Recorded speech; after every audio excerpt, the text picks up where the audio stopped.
Her Good Opinion. Written by Eden Forster, nom de plume. Read by Anna, professional voice replica. Chapter 1.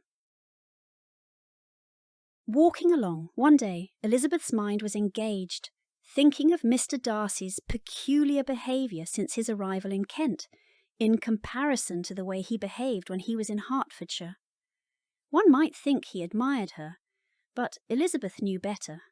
Such a thing was impossible, even if her intimate friend, Charlotte Collins's niece, Lucas, whom Elizabeth was visiting, speculated it was true. Her opinion of the gentleman was formed the instant he spoke those unforgettable words at the Meryton Assembly all those months ago. "She is tolerable, but not handsome enough to tempt me." She preferred anything other than wasting her time thinking about the proud man, and thus she retrieved Jane's last letter from her pocket and started reading it for the second time that day. Dwelling on some passages proving Jane had not written in spirits, and not paying attention to anything else, she was surprised when she saw, on looking up, that Colonel Fitzwilliam was meeting her. If anyone, she had anticipated seeing Mr. Darcy. She often met him unexpectedly during her rambles in the park. He rarely spoke of anything of consequence, but he always made a point of turning back and walking with her, and thus exposing both of them to awkward silence intertwined with bouts of one-sided conversation. Seeing Mr. Darcy's cousin, Colonel Fitzwilliam, instead, was a welcome relief. He had provided a delightful diversion for her over the past weeks since his arrival in Kent. The Colonel was a gentleman who had everything in his favour, much like Lieutenant George Wickham, the handsome officer whom she had met last autumn. Elizabeth silently chastised herself. She was becoming too much like her mamma and her younger sisters in her agreeable opinion about men in uniforms lately. Putting away the letter immediately and smiling, she said, "I did not know before that you ever walked this way, sir." "I have been making the tour of the park," he replied, "as I generally do every year. I intend to close it with a call at the parsonage. Are you going much farther?" She shook her head. "No, I should have turned in a moment." Accordingly, she did turn, and they walked towards the parsonage together. "Do you certainly leave Kent on Saturday?" she asked. "That I cannot rightly say. Darcy keeps putting it off. I can only suppose his reasoning has to do with the presence of a particular young woman." "Oh?" "Come now, Miss Bennet, you need not pretend to mistake my meaning. Judging by my cousin's behaviour of late, you made quite an impression on him when the two of you were in Hertfordshire." First Charlotte and now the Colonel, Elizabeth silently pondered. She could not deny that Darcy was changed since the first time they met. Mr. Wickham had said that he was agreeable among those he considered his equal in consequence. On the other hand, he had called on the Collinses not long after his arrival. Not once had he given himself the trouble of calling on Longbourn, even though his amiable friend Charles Bingley had done so at least twice. In Hertfordshire he never gave himself the trouble of walking with her either, and now it was almost a daily occurrence. "Sir, at the risk of spreading rumours, it is incumbent upon me to tell you that I find the gentleman's behaviour here in Kent to be in striking contrast to his behaviour in Hertfordshire. His character was fixed the first time everyone saw him at an assembly after his arrival in Hertfordshire, and he did nothing that would give any of us to think we were mistaken. In addition, there was the appalling manner in which he treated his former friend, Lieutenant George Wickham." "I should hate to think your bad opinion of my cousin is the result of anything George Wickham had to say. Let me recommend you, as a friend, not to give implicit confidence to all his assertions of Darcy's using him ill, for such allegations are perfectly false. On the contrary, he has always been remarkably kind to him, though George Wickham has treated Darcy in a most infamous manner." Mr. Wickham gives a very convincing account of how Mr. Darcy went against the late Mr. Darcy's wishes in denying him the living in Kympton when it became available. The gentleman huffed. Did he also tell you that he came to Darcy citing his desire to pursue a profession in the law, stating his lack of desire to take orders, and requesting the value of the living instead, to which Darcy agreed by paying him £3,000? Did he tell you that he came to Darcy requesting more, which led to a violent altercation and a cessation of all future harmony between them? Frowning at this unflattering account of one of her favourite gentlemen, Elizabeth cried with energy, "If what you say is true, why didn't Mr. Darcy expose Mr. Wickham's story as being false?" Elizabeth then recalled the time she and Mr. Darcy had spoken of the lieutenant. He had been visibly rattled when she boasted of her recent acquaintance with the gentleman. A deeper shade of hauteur overspreading his features, at length Mr. Darcy had responded to her purposeful taunt in a constrained manner. "Mr. Wickham is blessed with such happy manners as may guarantee his making friends. Whether he may be equally capable of retaining them is less certain." Her emphatic reply came to mind. "He has been so unlucky as to lose your friendship, and in such a manner as he is likely to suffer from all his life." Mr. Darcy might very well have defended himself at that moment, but he had chosen not to. Instead, he had made no answer and had seemed desirous of changing the subject. Perhaps it was not in the gentleman's nature to say more, Elizabeth thought, now taking into consideration the Colonel's words. "I am confident that if my cousin knew your opinion of him was damaged by anything Wickham had to say, then he would have. As I said, I know him well enough to know how ardently he admires you. I can think of no other reason to explain his putting off our departure other than he is in your power." Elizabeth did not care for the Colonel's insinuations, and she sought to put a stop to his misguided speculations with the excuse of wanting to complete an errand in the village. Walking away from the gentleman, Elizabeth's mind was more distressingly engaged with what the Colonel had said than where she was going. She veered from her usual path in favour of a shorter route. Looking back and seeing the Colonel still standing there, she did not notice the fallen tree branch in her path. She stumbled and fell. Noticing this, the Colonel raced to her side. "Are you quite all right, Miss Bennet?" Elizabeth held her hand up. "I am more embarrassed than anything else, sir." Attempting to stand, yet unable to do so on her own, she winced in pain. She placed her hand on her ankle. The Colonel dropped to his knees and offered his assistance. Thinking only of her comfort, he applied a bit of pressure to her ankle. Before he could ask how it felt, she cried out in pain. "You may have suffered a sprain, I cannot rightly say. Nonetheless, you cannot walk. I will have to carry you to the parsonage house." In spite of the pain, Elizabeth abruptly scrambled away. "Sir, in light of the impropriety, I do not think your offer is prudent. What if my cousin, or even worse, your aunt, should hear of this?" True, she liked the Colonel very much, but she didn't flatter herself to think the two of them might make a good match. As the second son of an earl, he was in need of a wife with a fortune of her own. The second eldest of 5 daughters, Elizabeth had no fortune to speak of. A forced union between such a gentleman and herself would very likely involve them both in misery of the acutest kind. Ever the amiable companion, the Colonel understood her predicament perfectly well. He said, "You will allow me to aid you to your feet so you might limp over and make yourself comfortable in the grassy patch beside the lane. I shall graciously allow you to rest on my coat." "I suppose there is no harm in that if you and I are quick about it." He chuckled. You are very stubborn, Miss Bennet. However, in your case, it's more of an endearment than a fault. You are quite unlike any woman I have ever known. It is no wonder my cousin admires you." Accepting his aid, she released a resigned sigh. "Am I about to be subjected to a long list of your cousin's admirable qualities?" Once assured of her comfort, he said, "I gather from your earlier remark about Darcy's unfavourable reception in Hertfordshire that your affection for him is wanting. This is a shame, for most of the people of my acquaintance regard him very highly.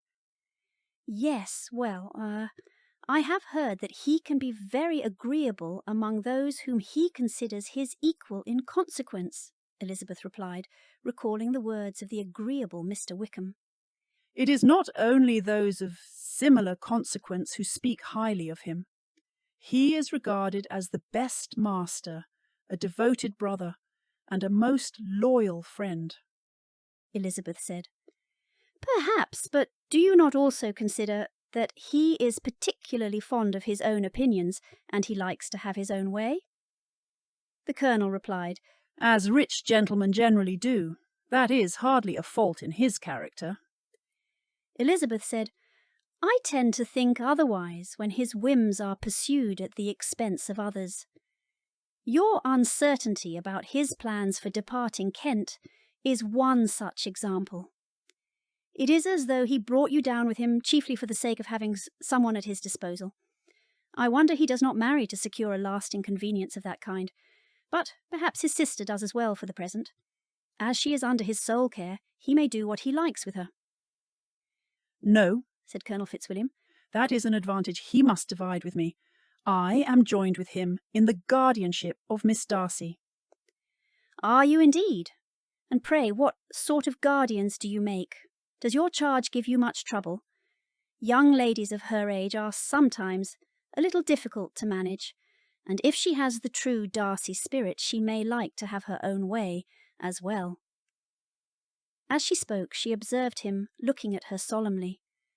The manner in which he promptly asked her why she supposed Miss Darcy likely to give them any uneasiness convinced her that she had somehow given offence.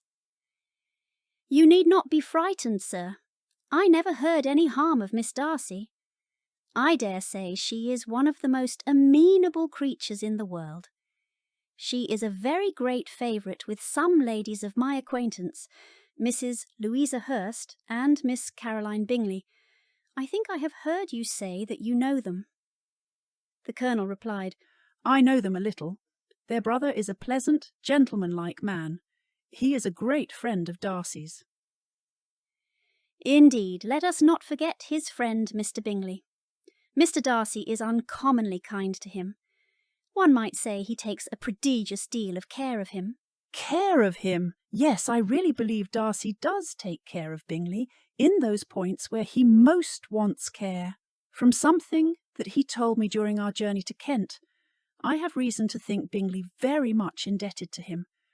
But I ought to beg my cousin's pardon, for I have no right to suppose that Bingley was the person meant. It was all conjecture. What is it you mean? It is a circumstance Darcy could not wish to be generally known, because if it were to get round to the lady's family, it would be an unpleasant thing. You may depend upon my not mentioning it. At that moment, Darcy happened along the lane on horseback and saw Elizabeth and the Colonel sitting there. Halting abruptly, he jumped to the ground, quickly secured his horse's reins, and hurried to where Elizabeth and the Colonel sat. Clearing his throat, Darcy said, Pray, I am not interrupting a private moment. The Colonel stood.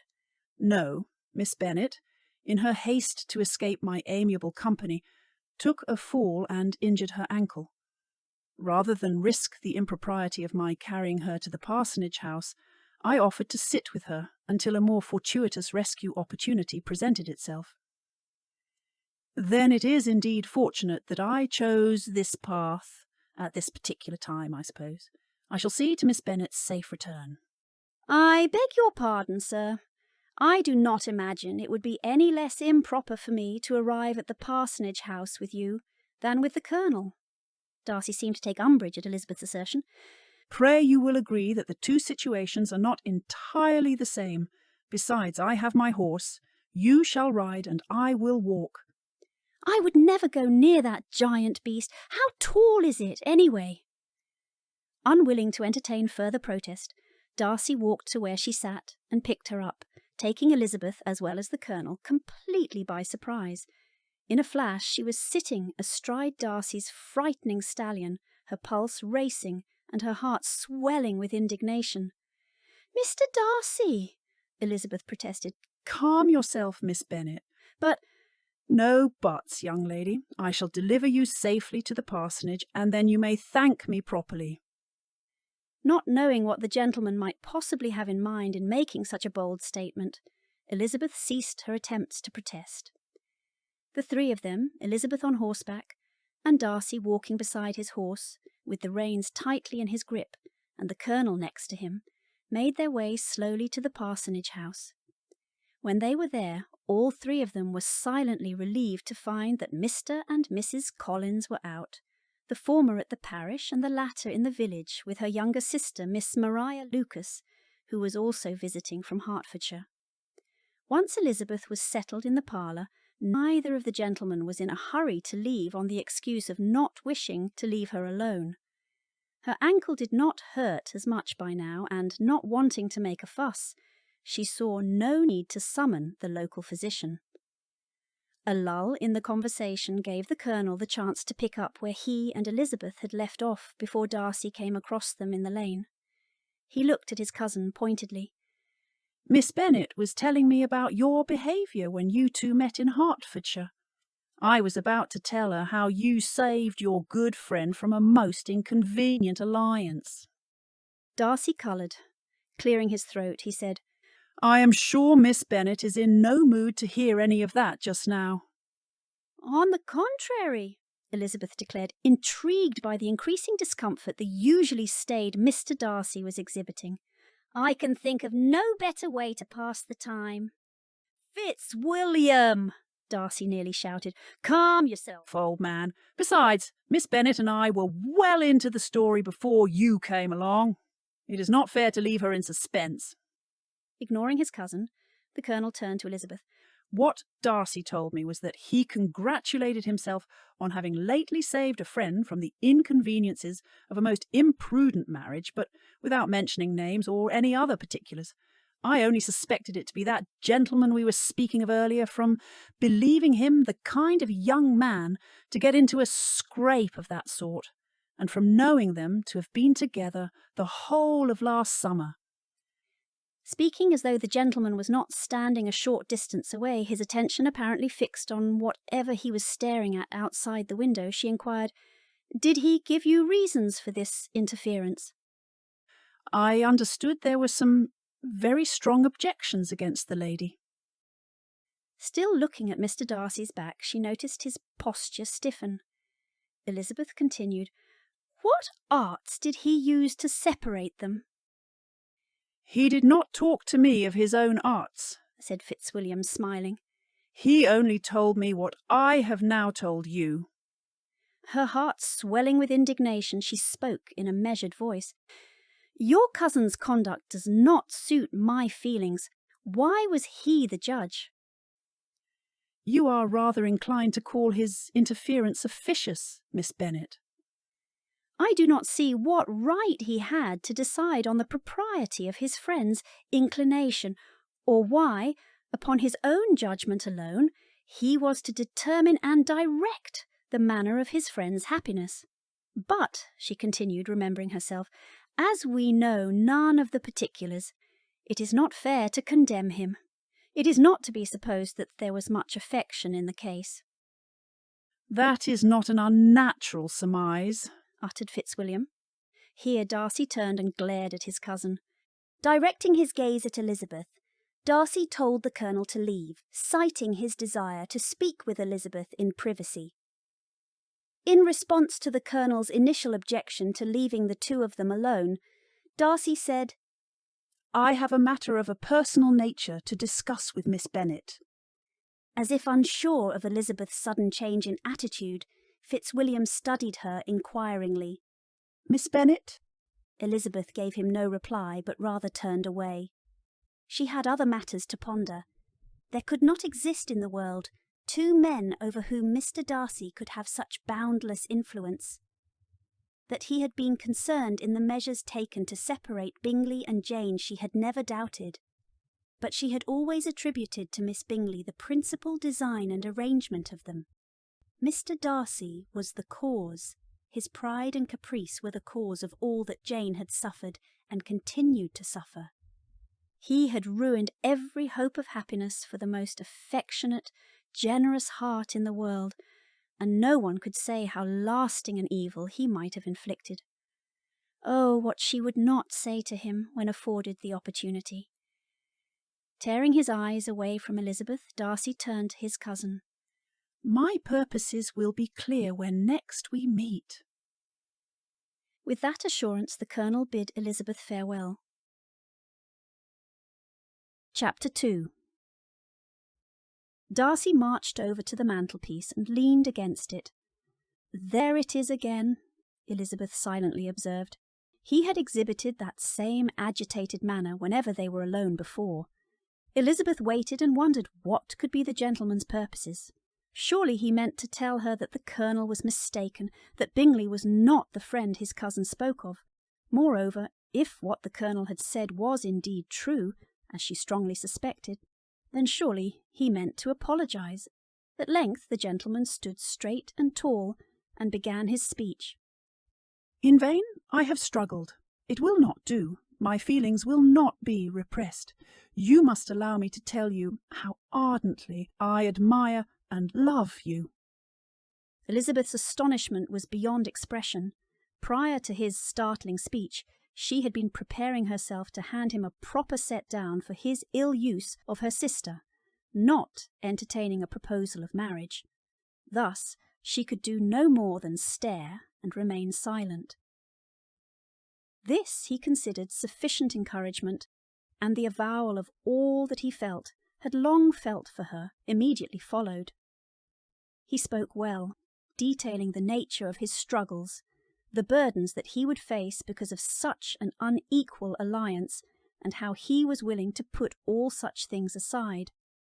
Finally, he concluded with representing to her the strength of that attachment that he had found impossible to conquer, and with expressing his hope that it would now be rewarded by her acceptance of his hand. When he was done, Elizabeth said, "Sir, I have to confess to being taken completely aback by your proposal." He looked puzzled. What did you expect when I asked for a private audience with you? I expected you to defend yourself. Pray, defend myself against what? Why, your cousin's allegations. I expected you to deny you had a hand in separating Jane and Mr. Bingley. I have no wish to deny my cousin's assertions. I observed your sister and my friend carefully when we were together at Netherfield, and I was persuaded that his attachment was stronger than hers. Sir, you speak of attachments as though your powers of observation in that regard are impeccable when clearly they have failed you where your own sentiments are concerned. What is that supposed to mean? Mr. Darcy, you offered your hand in marriage to me. I have never desired your good opinion. Yet you have it, and you would be wise to consider your next words very cautiously. Even if my opinion of you was not unfavourable, do you think that any consideration would tempt me to accept the man who has been the means of ruining the happiness of a most beloved sister? With assumed calm, he said, Miss Elizabeth, you are too intelligent to allow such an obstacle as easy to overcome as what you perceive as my ill treatment of your sister, which I contend was a service to my friend, to ruin a most promising prospect for yourself as well as your family. Elizabeth thought to offer up the excuse of his ill use of Mr. Wickham as additional cause to reject Mr. Darcy's suit, but she held her tongue. Two people had made a point of discrediting Mr. Wickham's claims. The first was Mr. Bingley's youngest sister, Miss Caroline Bingley, whose testimony Elizabeth had immediately dismissed owing to the woman's infatuation with Mr. Darcy. The second was Colonel Fitzwilliam, whom Elizabeth admired, and now, oddly enough, trusted. Why, even her sister Jane and her intimate friend Charlotte were wary of Wickham's story. Charlotte had cautioned her against seeming foolish in the eyes of a gentleman 10 times Wickham's consequence. Jane's opinion of Mr. Darcy was above reproach. This was but one of the reasons why Elizabeth was furious that Mr. Darcy had injured her sister so. "It's more than your ill-treatment of my sister that motivates me, sir," Elizabeth began. "The truth is that I do not like you." She expected him to be repulsed, but instead he looked at her with an air of contrition, mixed with tenderness, she had never before detected in him. "I contend you simply do not know me. You do not understand my true character. You simply need more time, and I am perfectly willing to give you that time." "Sir, nothing you can do or say will ever persuade me to accept you, not after what you have done to Jane and Mr. Bingley." "I contend that Bingley has his own mind. How could you help but recall hearing him boast of his restless, dare I say, capricious nature? You heard him say that were he of a mind to quit Netherfield, he would do so without hesitation. However, I am willing to make amends for any part I may have played in his not returning to Hertfordshire, if that is what it will take for you to think carefully about my proposal before coming to a decision." Crossing the room, Darcy took a seat next to Elizabeth. "You need not decide today, or even tomorrow, if you will accept my hand," he began. He went on to propose a period of courtship with Elizabeth, feeling strongly that he would persuade her to change her mind. If, after 6 weeks, her feelings remained unchanged, he would be silenced on the matter forever, he concluded. 6 weeks, sir. Why not 6 months? Better yet, save both of us the inconvenience and propose 6 minutes. I assure you the added time will make no difference. "I would allow 6 months or even 6 years if I thought that is what it would take, but I know it won't take that long." Elizabeth silently deliberated the matter. A woman would be out of her mind to deny such a man, she thought. On the other hand, anyone who knew how much she did not like him after his slight at the Meryton Assembly would think her out of her mind to accept him. Her voice unsteady, she asked, "Are you proposing a proper courtship, sir?" He nodded. Folding one hand over the other, she continued, "I would be remiss to dismiss such an advantageous offer, and one that, should events unfold as you suggest, would please my mother exceedingly. However, it is incumbent upon me to tell you, sir, that I would not even consider your counter-proposal were it not for my hopes for my sister Jane." "That is fair enough, I suppose. But our decisions for our lives cannot be formed by whether my friend Bingley and your sister come to an understanding. As much as I want a future with you, I do not wish to have my fate subjected to the whims of others." Elizabeth caught her breath when Darcy took her by the hand. Gently brushing his thumb along her palm, he said, "May we agree on this one thing?" Without regard to proprieties, she didn't pull away. "I agree that so long as Jane and Bingley at least have a chance to see each other, with no further interference from you, then I shall not allow whatever happens between them to influence my feelings for you." His countenance warm and inviting, he said, "Then you admit to having feelings for me, and it has been less than 6 minutes. I say we are off to a splendid start." Elizabeth may not have liked the gentleman, but she certainly liked it when he smiled. Smiling slightly in return, she said, "It seems we have a proper agreement, sir." To be truly proper, we might secure it with some show of good faith. Leaning closer, while moistening his slightly parted lips, he meant to raise her hand and bestow a kiss on her palm. Here, Elizabeth withdrew her hand quickly. "I say we must further stipulate that no one is to know about our agreement. That way, once the 6 weeks have passed, should either of us find that we are better apart, no one will have suffered any disappointment." Chapter 3. Lady Catherine de Bourgh had grown entirely impatient with her favourite nephew's strange behaviour of late. Not for the first time during this year's visit to Rosings Park had he kept her waiting. She tore her eyes from the mantel clock to Colonel Fitzwilliam. "What do you suppose is keeping Darcy this time?" The last time I saw him, the two of us were at the parsonage house with Miss Bennet.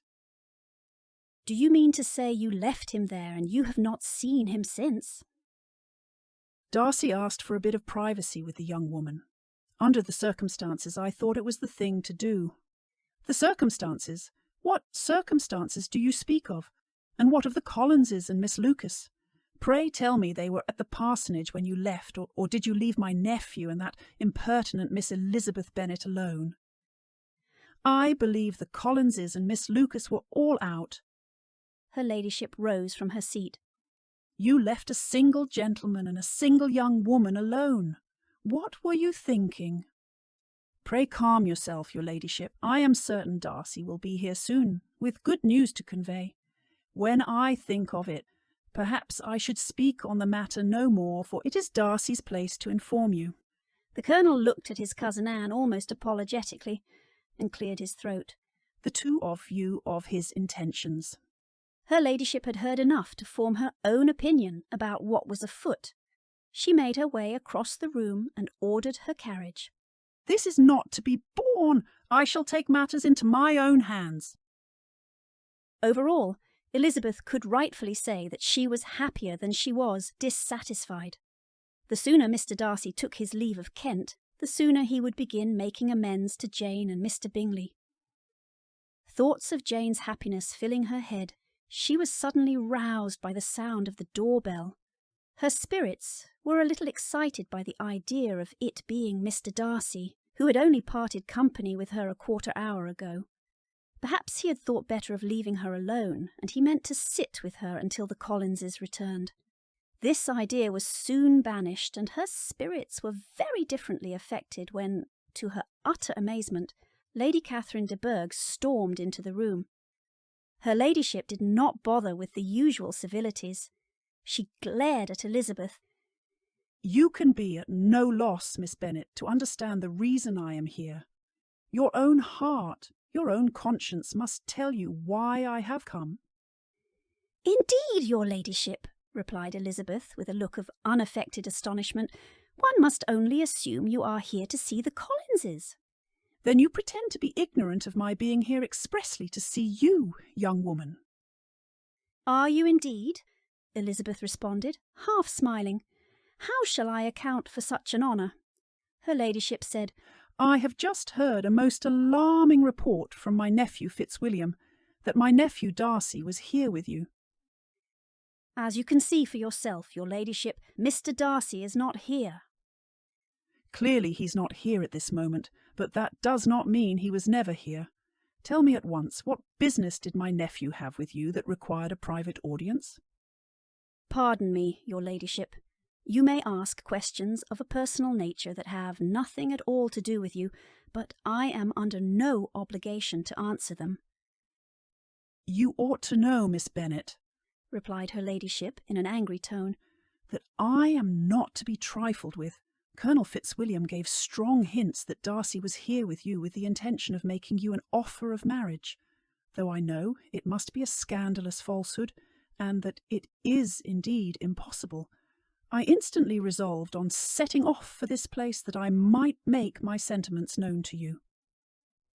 If you believed it impossible to be true, said Elizabeth, colouring with astonishment and disdain, I wonder you took the trouble of coming at all. What could your ladyship propose by it? This is not to be borne. Miss Bennet, I insist on being satisfied. Has my nephew made you an offer of marriage? Your ladyship has declared it to be impossible. Lady Catherine would not be dissuaded so easily as that. She went on to explain to Elizabeth why it was impossible that Darcy should make her an offer of marriage, unless of course he had lost all reason, having been drawn in by her arts and allurements in a moment of infatuation that had made him forget what he owed to himself and to all his family. The grand lady further explained that Darcy was engaged to be married to her daughter Anne, and that the engagement was of a peculiar nature in that it had been decided while the two of them were in their cradles. Lady Catherine did not intend to see her favourite wish prevented by the likes of Miss Elizabeth Bennet.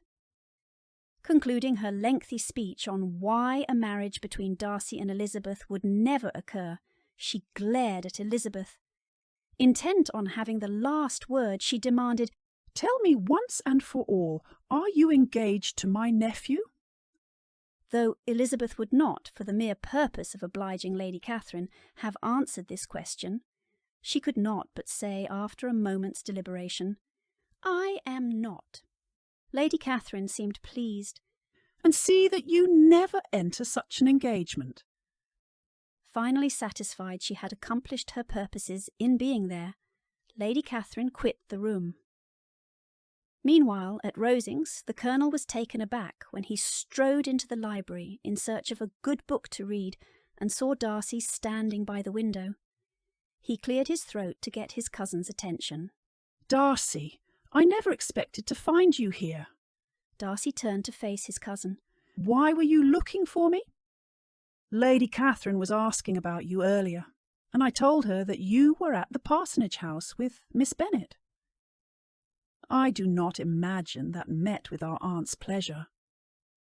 "Indeed it did not, which is why I am surprised to find you here. I rather hoped you and Miss Bennet were still together, in order that you might bear the brunt of her ladyship's wrath." "Do you mean to suggest that her ladyship is with Miss Bennet? What exactly did you tell our aunt?" "As little as possible, I assure you. I told her that you ought to be the one to inform cousin Anne and her of your intentions as regarded Miss Bennet." "Fitzwilliam, what have you done now?" "What have I done? Did you not tell me that you wanted to speak with Miss Bennet in privacy? I know how much you admire her, dare I say, love her. I fully expected your purpose in dismissing me was in order to declare your intention to the young lady, to offer her your hand in marriage. I wish you had kept your suspicions to yourself. It is not as though I shared the details with our aunt." "No, but you did say enough to give her cause to suspect, did you not?" "Well, did you offer your hand to the lovely Miss Bennet, or did you not?" "I will only say that Miss Bennet and I are not engaged. What I mean to say is we are not yet engaged. I dare not say anything more to you, lest I risk the entire world knowing exactly what has transpired between Miss Bennet and me." The Colonel's face fell. "Does your hesitance to confide in me have to do with what I said about your friend Bingley? Had I known how it would upset Miss Bennet, I would not have said a thing. I can only suppose she knows the family. Pray, there is no connection." "As a matter of fact, there is a connection. The woman you spoke of is Miss Jane Bennet, Miss Elizabeth's eldest, and, if I might add, favourite sister. You and your loose lips, my friend, may have been the means of my impeding any chance at all of my garnering Miss Elizabeth's good opinion, and ultimately winning her heart." Colonel Fitzwilliam dismissed his cousin's assertion with a wave of his hand. "Any other woman would leap at the chance to become the mistress of Pemberley. As we both know, Miss Elizabeth Bennet is not just any other woman. I must go to her. Shall I accompany you?" "I think not. You have done more than enough damage for one day." Upon returning to the parsonage and being shown into the parlour where he had left her, Darcy saw Elizabeth sitting by the window staring out. "My aunt," he said. Turning to face him, she said, "Yes, I had the honour of her company soon after you left." "How can I make amends?" "I dare not hold you accountable for your aunt's actions, any more than you would hold me accountable for my own, I pray." "No," Darcy began, his voice signalling relief. "We might never make it to the altar were it the case that we allowed others' actions to form our own opinions." "However, sir, after much deliberation over our having agreed that we would wait 6 weeks before deciding upon our future, I must add one crucial stipulation to our agreement." "Oh, and what is that?" "You must tell your aunt that you do not plan to marry Anne." "Surely my aunt knows better than to expect such a thing." Clearly she does not, otherwise she would not have accosted me. He took a seat beside Elizabeth and rested his arm on the back of the sofa. What did my aunt say? Her voice, half serious, half mocking, she said, Your aunt informed me that you and Anne were fashioned for each other at birth. From your cradles she and your mother had planned the union, and that now, when the wishes of both sisters would be accomplished by your marriage to Anne, it is not to be prevented by a young woman of inferior birth, of no importance in the world, and wholly unallied to the family. Elizabeth crossed her arms over her chest. Does that sound like the sentiments of a woman who knows better? I am sorry my aunt subjected you to such foolishness.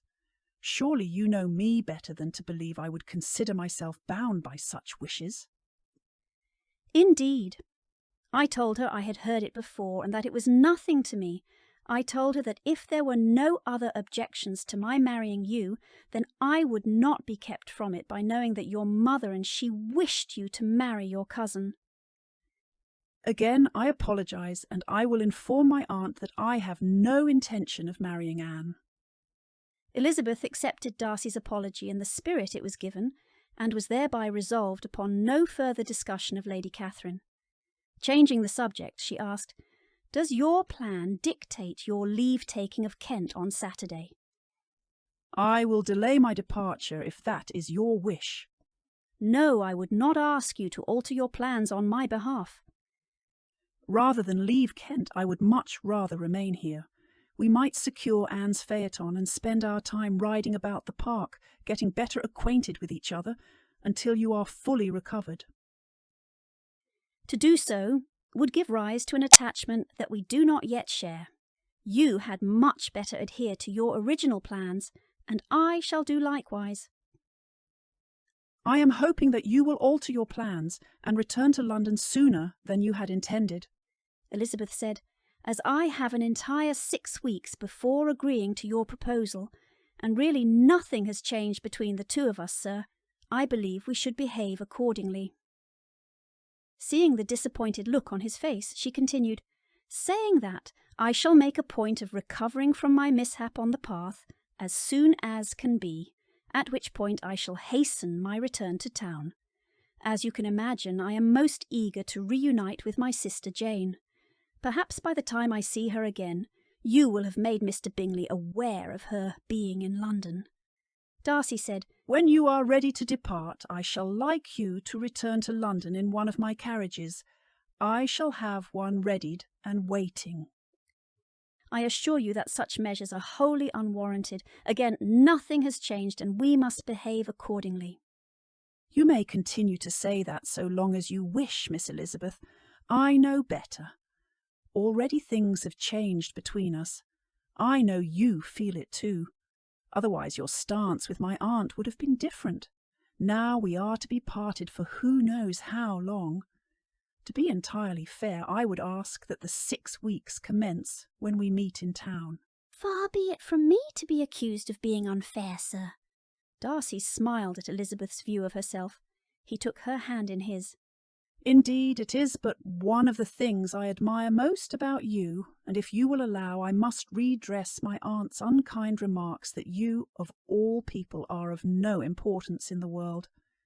Nothing could be further from the truth, for it was not long after I first made your acquaintance that I knew you were destined to be the most important person in the world to me. The sound of the Collinses returning to the parsonage prompted Darcy to let go of Elizabeth's hand. It was not very long after the Collinses had entered the parlour that Darcy stood to take his leave, with the promise of calling on the Collinses the next morning before quitting Kent. Later, when Charlotte and Elizabeth were alone, Charlotte said, Eliza, my dear, I do not know when I have ever seen you and Mr. Darcy so cordial to each other. Has something happened that I ought to know about? Dearest Charlotte, I fear your husband will be very displeased when he discovers all that took place in his absence. You see, his noble patroness, Lady Catherine, was here. Oh, no, he will be dreadfully sorry to have missed her. I'm afraid her purposes in coming had little to do with Mr. Collins and very much to do with me. No doubt she wants me away from here as soon as can be." "Why would you say such a thing? I think Lady Catherine admires you very much." Her ladyship learned that her favourite nephew, Mr. Darcy, had called on me with the intention of speaking with me privately, and she meant to discover his purposes. Charlotte seemed more pleased than startled by Elizabeth's frankness. "Has Mr. Darcy made you an offer of marriage?" Without waiting for a reply, she took Elizabeth by the hand and gave it a squeeze. "Oh, Eliza, I always knew Mr. Darcy was in your power. May I be the first to congratulate you on your good fortune?" "Pray, Charlotte, you are jumping to conclusions. Mr. Darcy and I are not engaged." Charlotte's smile quickly faded. "Forgive me for getting ahead of myself, but having seen how much he admires you, I thought it only natural that he would have made you an offer of marriage." No doubt her ladyship must have surmised the same, otherwise she would not have confronted you. "Charlotte, what I am about to confide in you must remain within the confines of this room. Do I have your promise?" Charlotte nodded, encouraging Elizabeth to continue. "The truth is that Mr. Darcy did offer me his hand. His expressed sentiments were that he admires and loves me most ardently." "You said the two of you are not engaged." Charlotte coloured. "Pray, you did not spurn Mr. Darcy's offer. Oh, Eliza, what were you thinking? Have you not considered what such an alliance would mean for you and your family?" "Charlotte, you know that I have never liked Mr. Darcy." "I know that the gentleman wounded your vanity with his careless remark at the Meryton Assembly, but certainly his subsequent profession of love must render those words utterly meaningless." "I might easily forgive him, were it merely his insult against me, but it is more than that." "Pray, it has nothing to do with your favourable opinion of Mr. Wickham. As I have said, he is nothing in comparison to Mr. Darcy." "I admit that a part of my dislike of Mr. Darcy had to do with Wickham's claims. The Colonel enlightened me to Mr. Wickham's true character, and now I feel like such a fool for having trusted anything the Lieutenant had to say against Mr. Darcy." "Then why did you feel compelled to reject Mr. Darcy's offer of marriage?" "Oh, Charlotte, I always suspected that Mr. Darcy may have had a hand in separating Jane and Mr. Bingley. Colonel Fitzwilliam, in his attempt to paint Mr. Darcy in a favourable light, told me that Mr. Darcy boasted about his saving his friend from an inconvenient alliance. He told me earlier when the three of us returned to the parsonage house." "Are you saying the Colonel deliberately told you that Mr. Darcy separated Jane and Mr. Bingley?" In fairness to the Colonel, he did not know that Mr. Bingley and Jane were the principal parties. However, once Mr. Darcy and I were alone, I confronted him, and he did not deny it. In an exasperated manner, Elizabeth said, "Now do you understand why I was compelled to reject Mr. Darcy's offer of marriage? How could I possibly agree to marry the man who has been the means of ruining Jane's happiness?" "I know not what to say except that you and Mr. Darcy seemed so cordial when we arrived. He does not appear to be a man suffering the sting of rejection." "That is because he believes he can change my mind. He proposed that I take the time to consider his proposal, 6 weeks to be exact, at which point he will ask me again." "And you agreed to this?" "Reluctantly, I did once I secured his agreement that he would make amends where Jane and Mr. Bingley are concerned." "Are you saying that if Mr. Bingley and Jane are reunited, then you will accept Mr. Darcy's proposal?" "Oh, Charlotte, you make it sound so simple. Nothing would please me more than to see my sister happily settled with Mr. Bingley, but I shall not base my own future on that prospect. Mr. Darcy has promised to put Jane and Mr. Bingley in each other's paths. The rest is entirely up to them.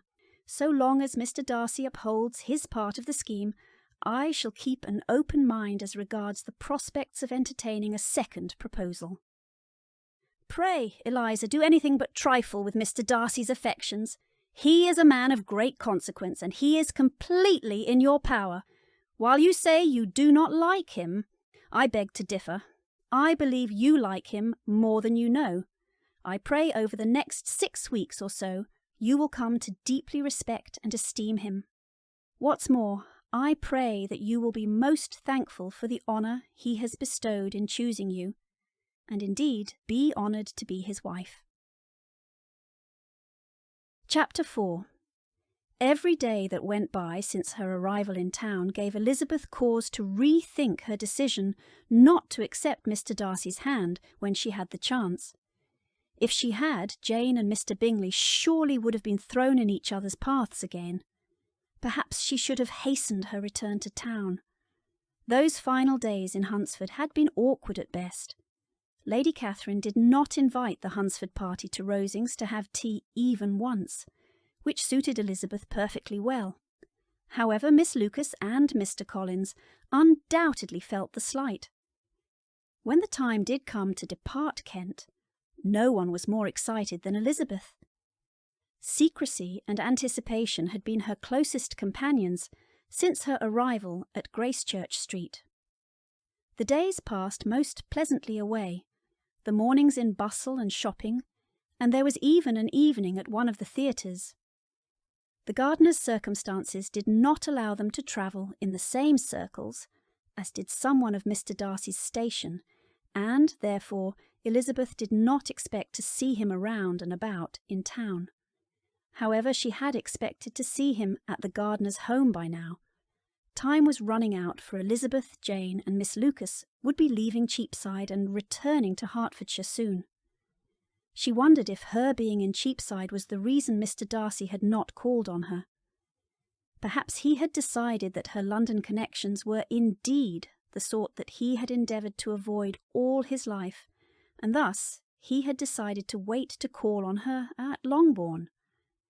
That had better not be the case, she supposed, for it would hardly recommend his suit. How might he ever earn her good opinion and ultimately win her heart if calling on her relatives in Cheapside was deemed beneath him?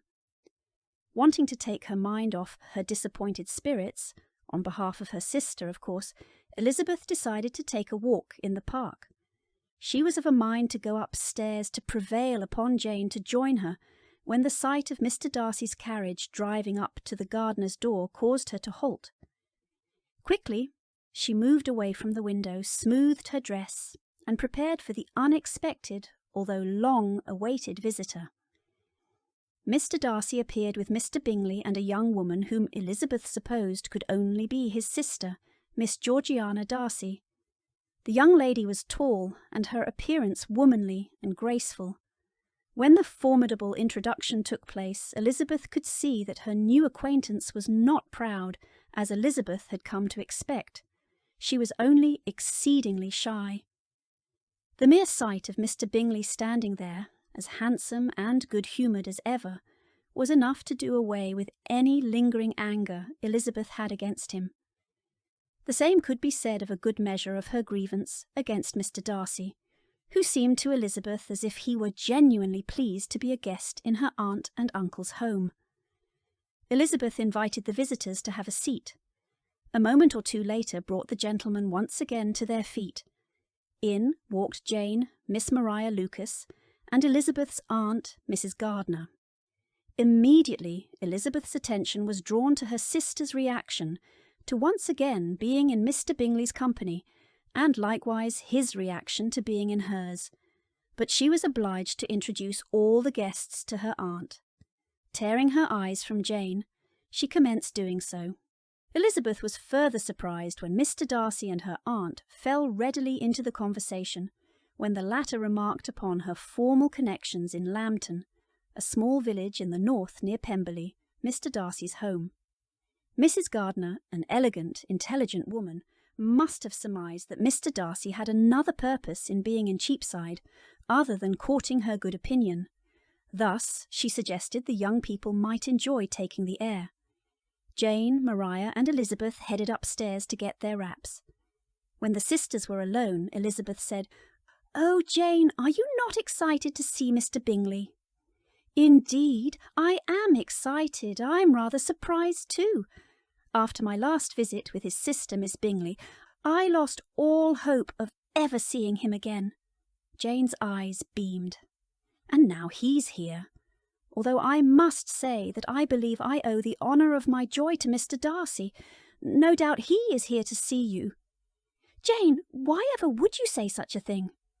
Oh, Lizzie, the gentleman never once took his eyes off you. Is there something I ought to know regarding what transpired between the two of you in Kent? Oh, Jane, there is indeed so much to tell. However, this is not the time. If not now, then when? She placed her hand on Jane's. Soon, I promise. Now let us not keep our guests waiting. Shortly afterward, the young people were headed outside for a walk. Miss Darcy and Miss Lucas walked in front, followed by Jane and Mr. Bingley, and then Darcy and Elizabeth. The latter two had allowed the others to outpace them, which afforded them a chance to speak on the matter closest to Elizabeth's heart.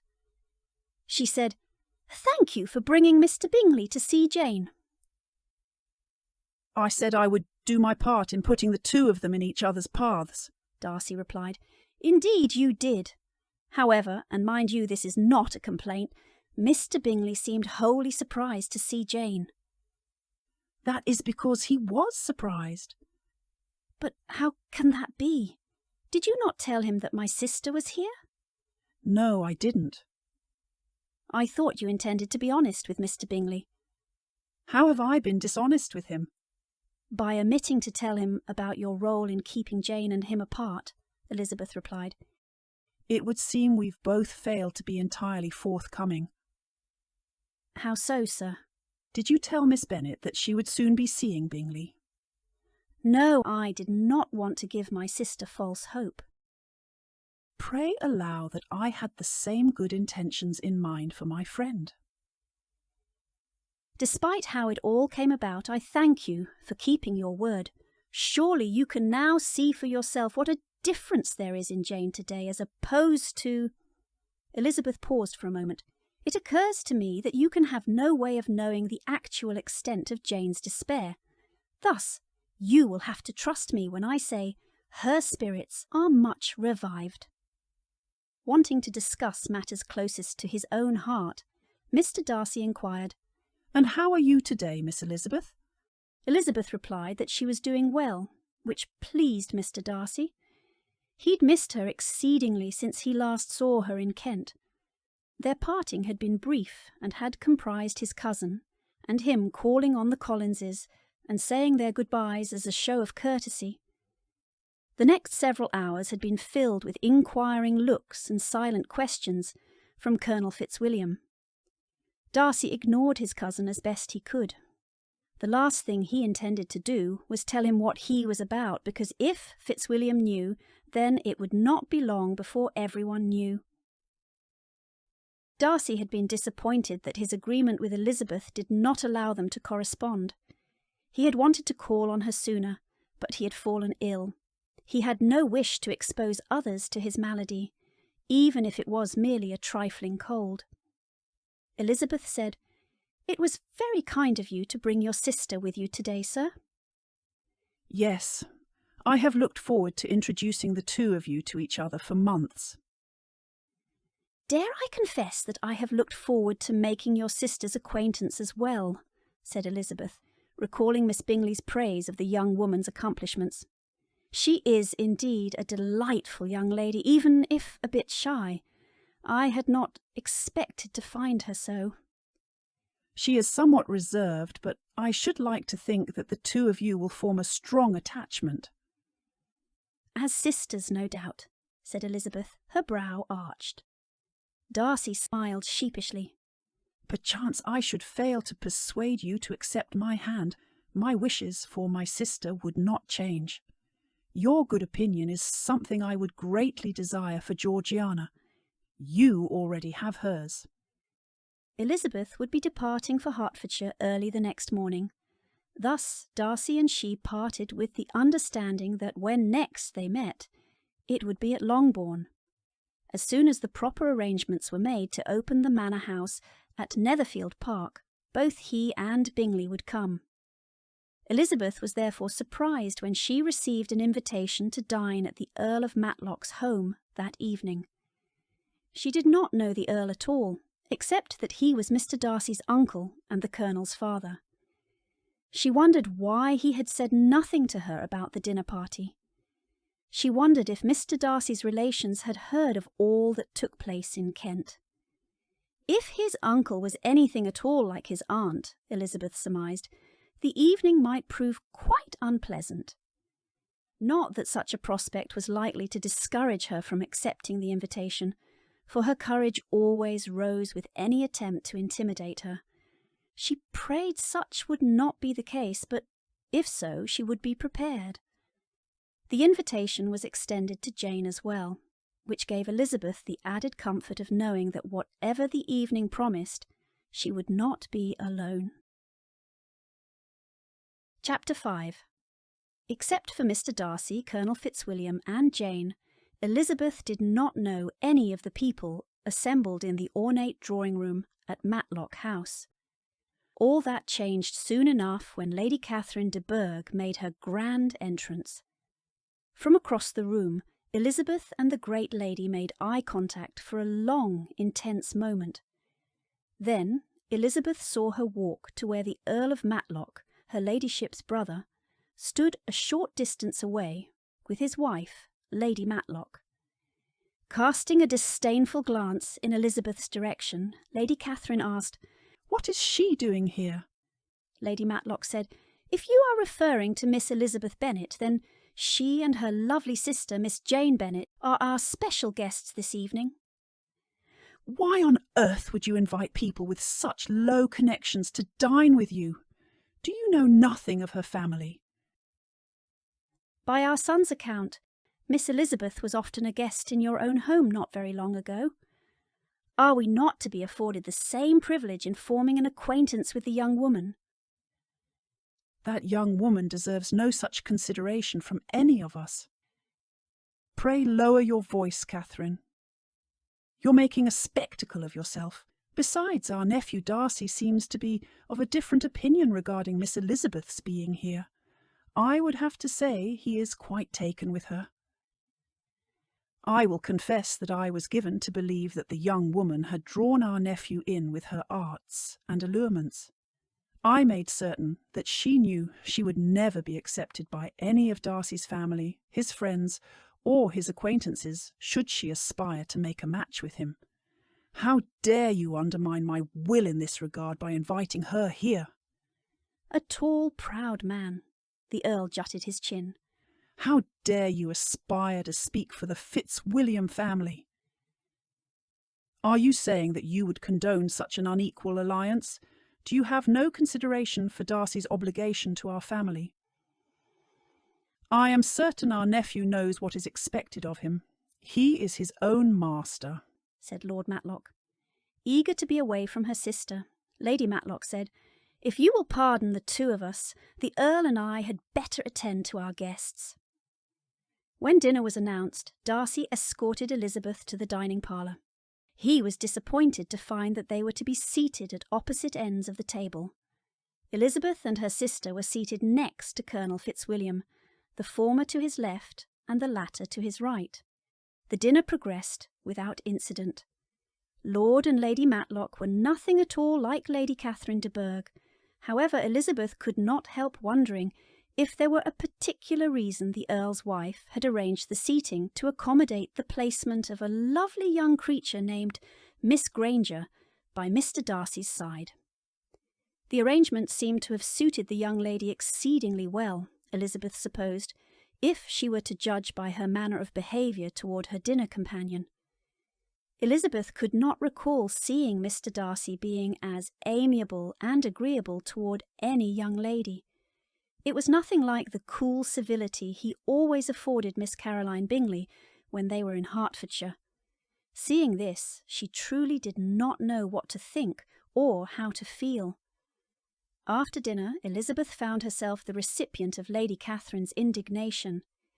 Having avoided her ladyship for as long as the circumstances would allow, at length Elizabeth and Lady Catherine stood directly before each other. Lady Catherine said, "Pray you are not reneging on your promise made to me in Hunsford, that you will not accept my nephew's hand, should he make you an offer, young woman." This was voiced in a tone meant to intimidate Elizabeth. If your ladyship would recall correctly, then you will have no recollection of my ever making such a promise. Pray, what is that supposed to mean? Do you mean to threaten me? I only say that I always have and I always will behave in a manner that constitutes my own best interest, with little regard for the feelings of those so wholly unconnected to me as you. I remind you, young lady, that I am not one to be trifled with.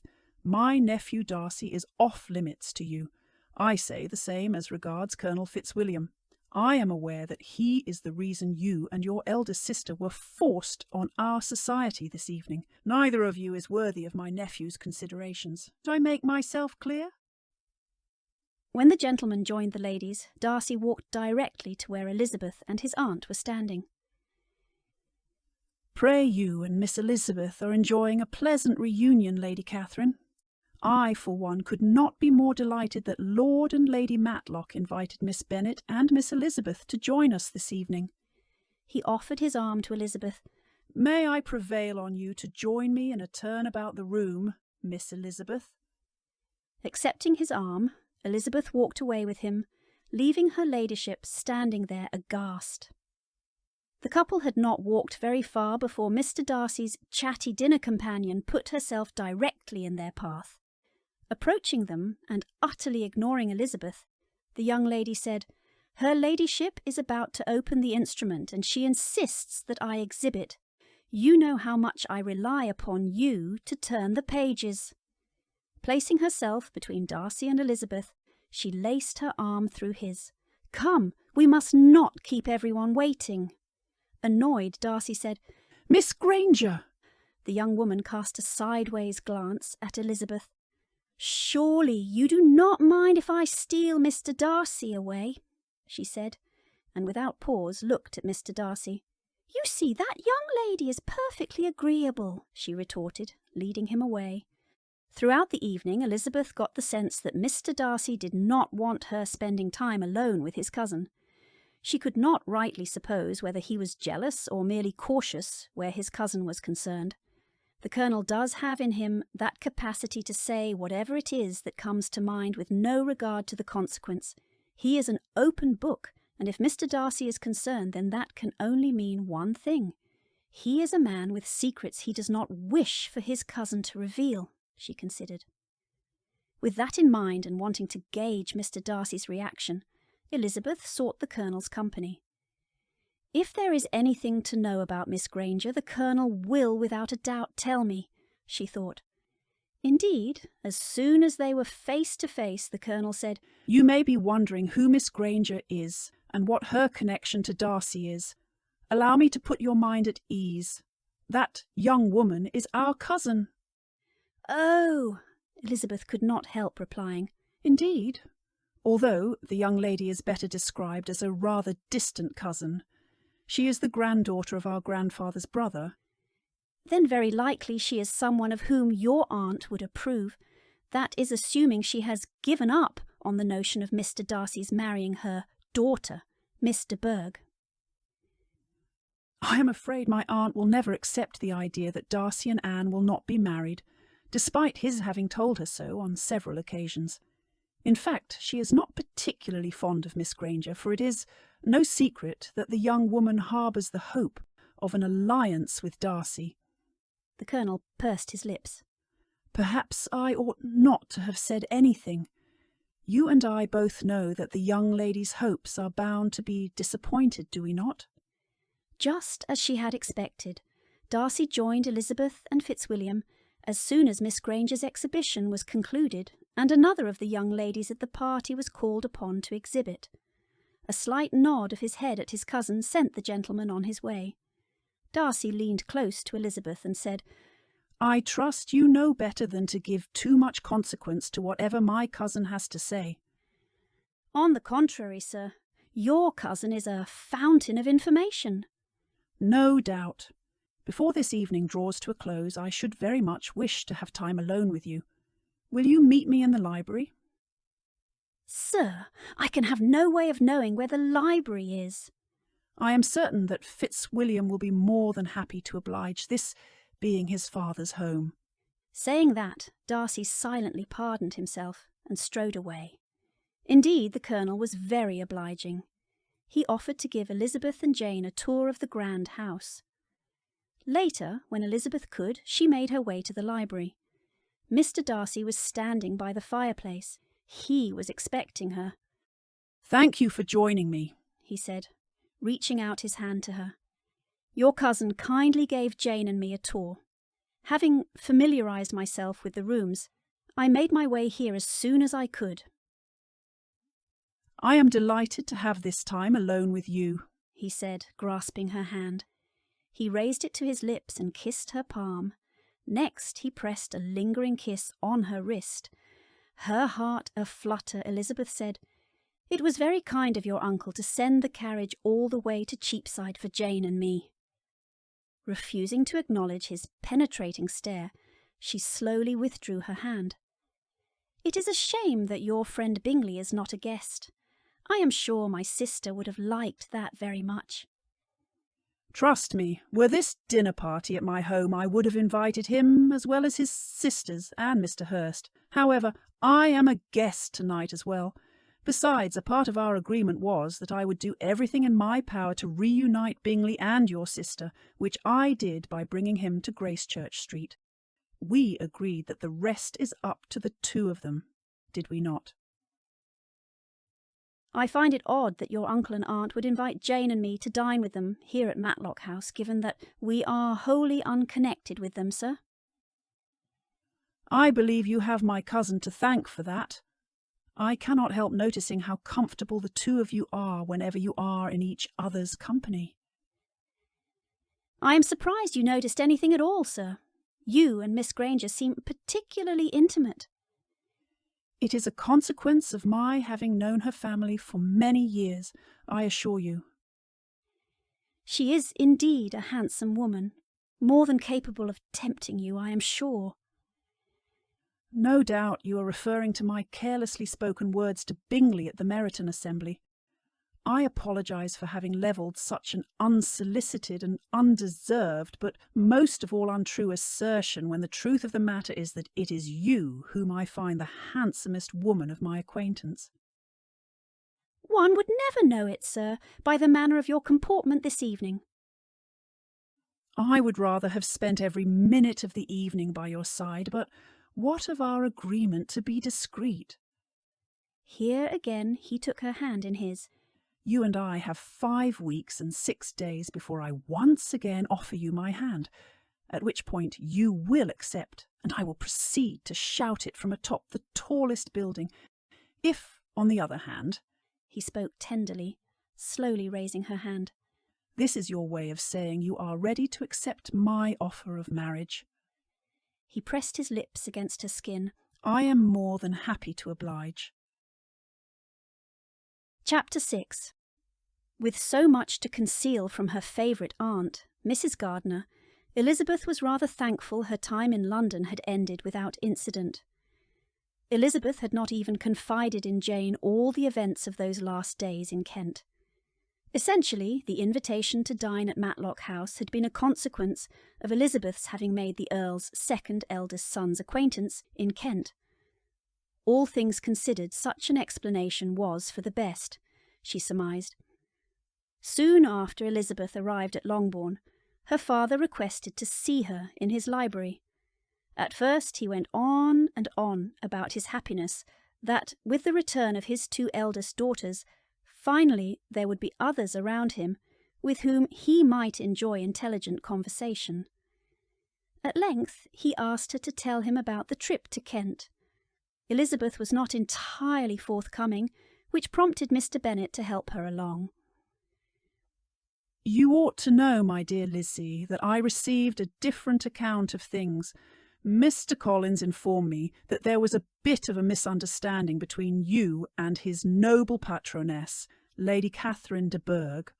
He said the grand lady was most seriously displeased by the prospect that you have been the means of ruining her favourite wish for her daughter, Miss Anne de Bourgh. Did you know that young woman was fashioned for her cousin? Indeed, it seems it is the favourite wish of their family that the two young people are to be united in marriage. Is there any wonder that her ladyship, and in consequence Mr. Collins, would find the notion of her favourite wish being impeded by a young woman with no connection and no fortune intolerable? Few things pleased Elizabeth's papa more than laughing at the ridiculousness of others. Typically, Elizabeth enjoyed doing the same, but not this time. Mr. Bennet paused for a moment and studied his daughter's expression. You are not laughing, my dear. Is this not the silliest thing you've ever heard? Elizabeth said, I am afraid her ladyship's conjectures are not wholly unfounded. What are you saying, my child? Do you mean to suggest that you and Mr. Darcy are indeed engaged? Not exactly, papa, Elizabeth said, lowering her eyes. Pray be frank with me, for either you are or you are not. I admitted to her ladyship that Mr. Darcy and I are not engaged, but what I failed to mention was that he had made me an offer of marriage. Do you mean to say that you rejected him? Here Mr. Bennet paused in silent reflection. After a moment he said, I cannot say I am surprised. I know how much you have long hated the man. I would never venture to say I hate Mr. Darcy, sir. It is more a case of my finding some of his past deeds objectionable. He has since apologised and offered to make amends. In return, I have agreed to allow him the chance, Elizabeth replied. I did refuse his offer at first, hence we are not engaged, at least not yet. But I cannot rightly say that it will always be that way. I have allowed him 6 weeks to earn my good opinion. What will happen at the end of 6 weeks should your current opinion of the gentleman remain unchanged? Then he shall remain silent on the subject forever. How could I not but agree to such a scheme, especially in light of my wishes for Jane and Mr. Bingley? At the very least, I should like to think Mr. Darcy and I will be cordial to each other for their sakes. A man like Mr. Darcy does not strike me as someone who would give up so easily as that. Are you confident that you know what you are about? Papa, I believe I owe it to myself to reconsider my former opinion of Mr. Darcy. Our situation is nothing at all as it was with Mr. Collins. If others' good opinions of Mr. Darcy count for anything, then he is indeed someone I may very well come to esteem and respect. The next days were filled with anticipation, and not only for Jane and Elizabeth, but for most of the ladies in the neighbourhood. By then everyone knew that Mr. Bingley was returning to Netherfield Park. To Mrs. Bennet this news meant but one thing. The gentleman was coming back for Jane. Turning to her eldest daughter, who sat next to her at the table that morning, Mrs. Bennet said, "Jane, you have been very sly in keeping the purpose of Mr. Bingley's return to yourself." "I am afraid I cannot honestly say what can be his purpose in coming, mamma, other than he has every right to return to his home whenever he chooses." "Yes, but you did say that you had seen him in town, and now he is returning to Netherfield Park. What else can it mean?" Jane said nothing in response, for there would have been no purpose in doing so. Her mother's mind was made up. Soon there would be a wedding at Netherfield Park.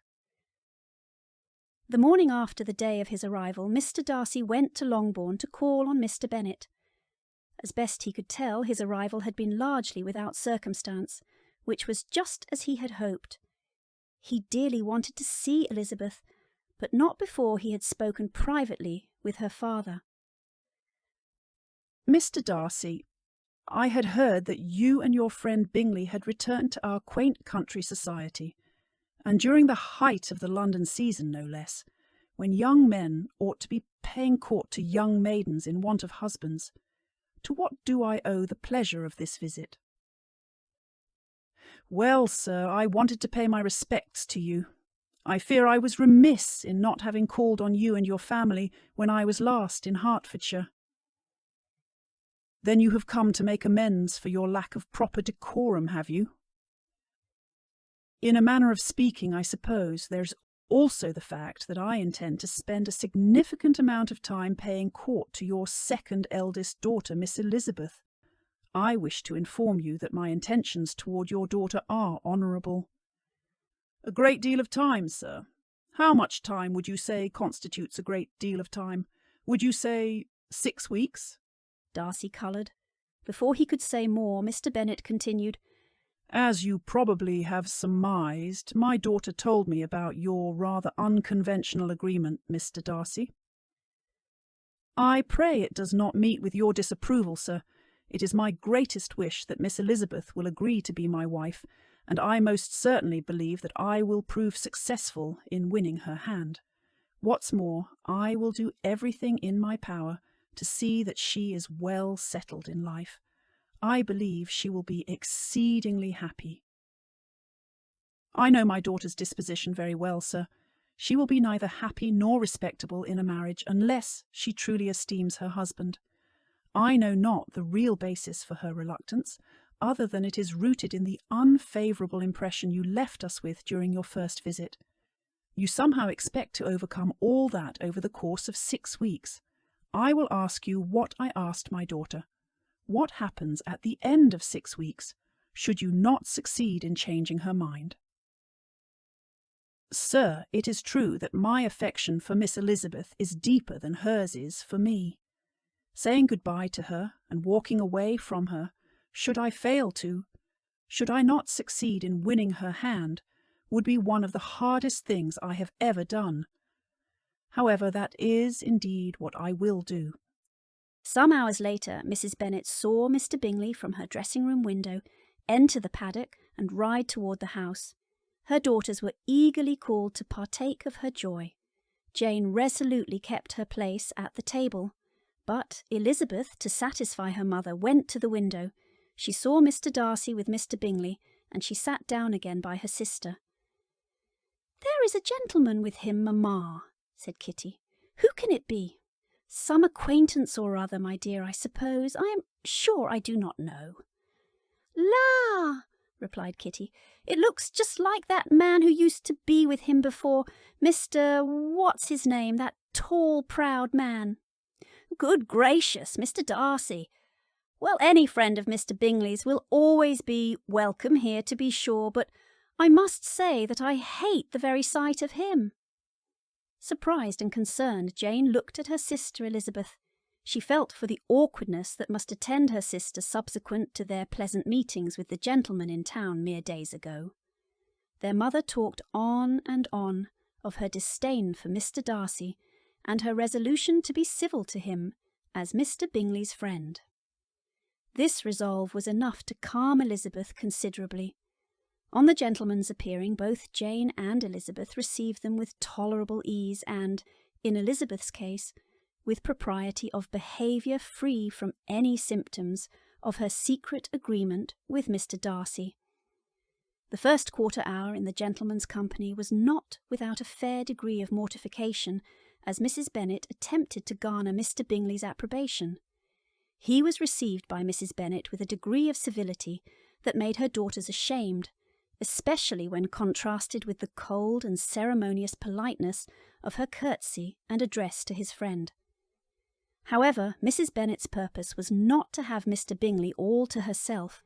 She wanted him to commence the long-delayed courtship of her eldest daughter.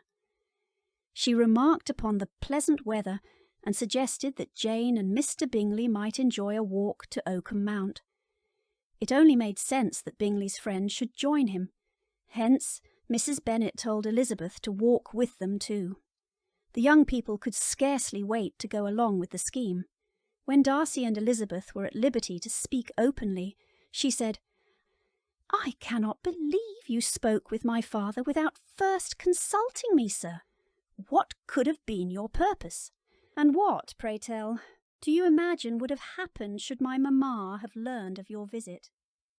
It is only natural that I would speak to your father, out of courtesy if nothing else, for I intend to be spending a great deal of time with you, and he ought to know why. It's a good thing I did too, since you confided the entire scheme to him yourself. Yes, well, I felt I had no choice in the matter. Elizabeth went on to explain her reason for confiding in her papa, how Mr. Collins's letter had left her with no other recourse. Darcy said, Your mother, does she know any of this? No, she does not, and really it is better this way. Who is to say how the news that I have declined another marriage proposal would affect her? Darcy halted his steps. Another marriage proposal, Miss Elizabeth? Sir, I'm sorry if you find the news that you were not the first gentleman to offer me his hand in marriage disquieting. Who was this man? Or do I even want to know? I'm afraid it is not very important. He has since married another, which means there is no risk of his changing his mind and offering for me again. You are quite safe, sir. Still, I simply will not desist until you tell me all there is to know about the man who would be my competition. I will tell you if you insist, but prepare yourself to be astounded, if not appalled, for you see the man was my cousin, Mr. Collins. I never knew. I imagine it took a great deal of courage on your part to spurn an offer of marriage from the man who stands to inherit your father's estate. That is to say, nothing of your willingness to spend time in the man's home after rejecting his hand for the sake of visiting your friend. I would say, however, that this information serves to increase my esteem for you immensely, Miss Elizabeth. You are quite unlike any woman I have ever known. Trailing his fingers along her chin, he gazed into her eyes. Is it any wonder that I admire you as ardently as I do? Darcy did not always call on Elizabeth at Longbourn. Just as he had done at Rosings, he contrived to meet her during her early morning rambles. These were his favourite times because it was just the two of them. He could only suppose their time together met with Elizabeth's approval as well.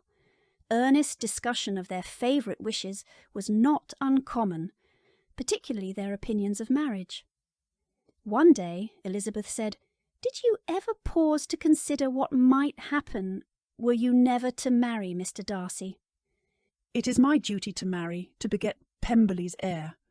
Although a son of Georgiana's might suit, I would much rather it be a son of yours, our firstborn son. Darcy's assertion gave Elizabeth to think of what her future as his wife might entail. He spoke of a firstborn son. With 4 sisters, she knew that wanting a son and conceiving a son were not one and the same thing. What would happen if she were unable to give him a son? Granted, Mr. Darcy, you wish to have a son, but have you given any thought to how many children you should like in total?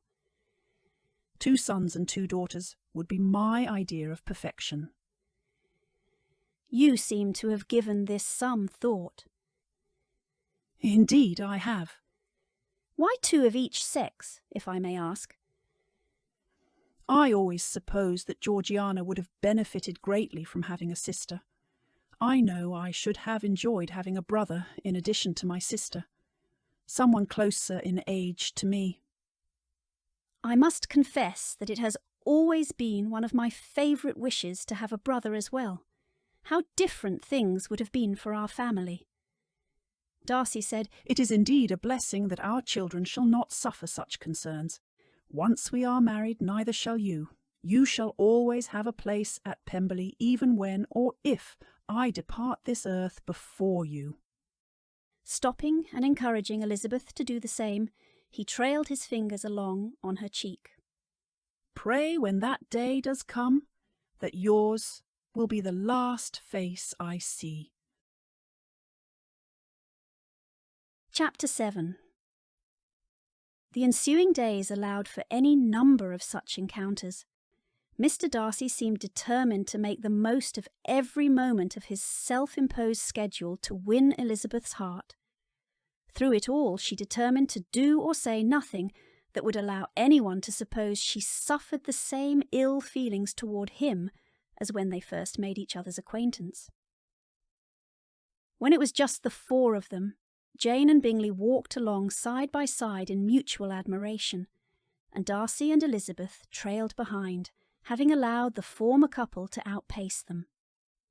On that particular day, Elizabeth said, "How is Miss Darcy getting along in town?" "Georgiana is doing very well. It means a great deal to me that you would ask about her." "Your sister is a lovely creature." Darcy wondered what Elizabeth would really think of his sister if she knew what he had been keeping to himself. "She really ought to be told," he reasoned. Darcy said, "My sister suffered a trying time last summer. It is a story known only to a few people, which includes Colonel Fitzwilliam. I doubt he would have confided it in you, however. If you knew what it entails, then you would understand why I reacted to Wickham's being in Meryton as I did last autumn." "I confess the Colonel did tell me a little about your history with Mr. Wickham. He said nothing of your sister." "He and I agreed that it is something that ought not to be discussed with very many people. However, I believe you need to know." "You may depend upon me not telling anyone, I assure you." "I appreciate your saying that, Miss Elizabeth. I would not want there to be any secrets between us, even where my sister is concerned."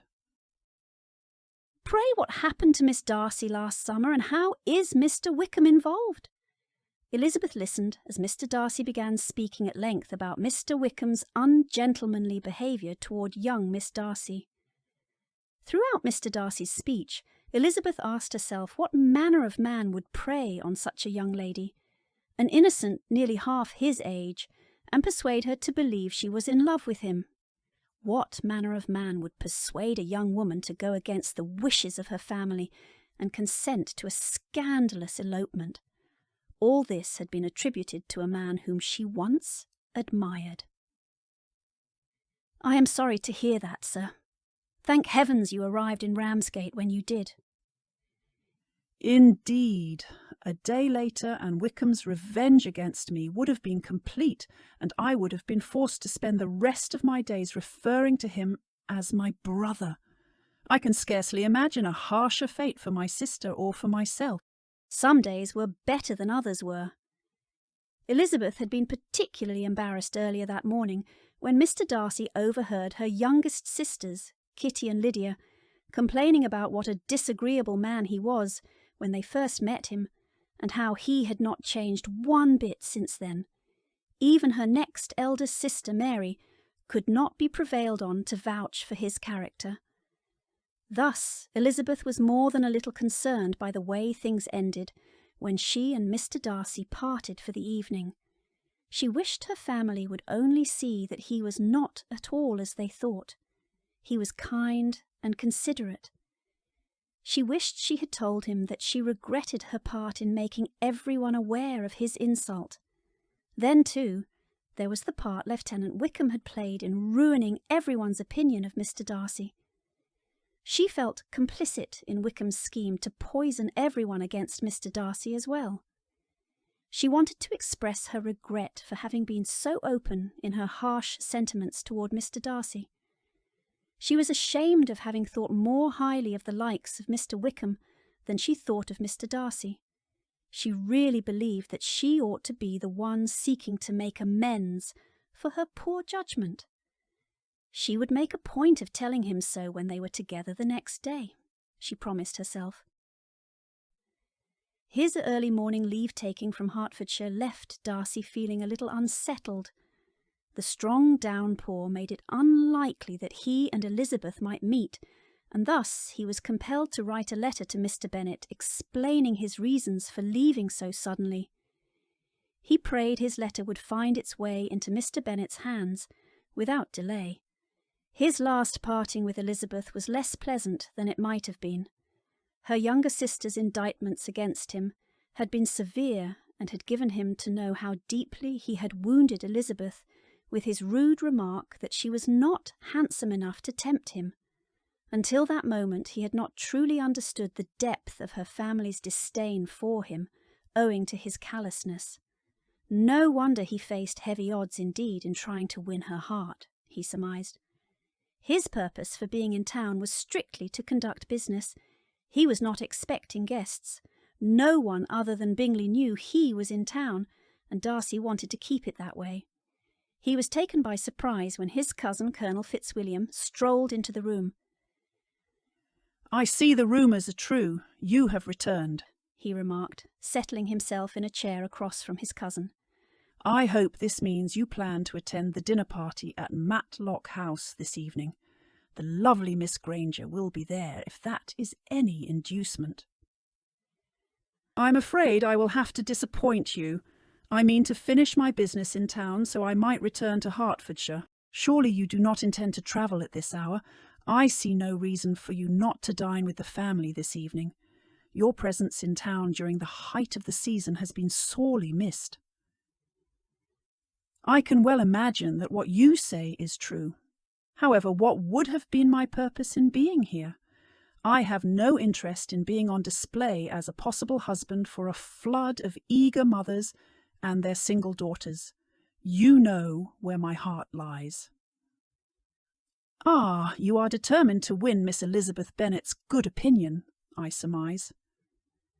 "Indeed I am. I shall not be satisfied until she has agreed to be my wife." "It doesn't seem you're making progress," Darcy said. "I confess that words of love do not flow freely from her lips, but the look in her eyes gives me reason to hope."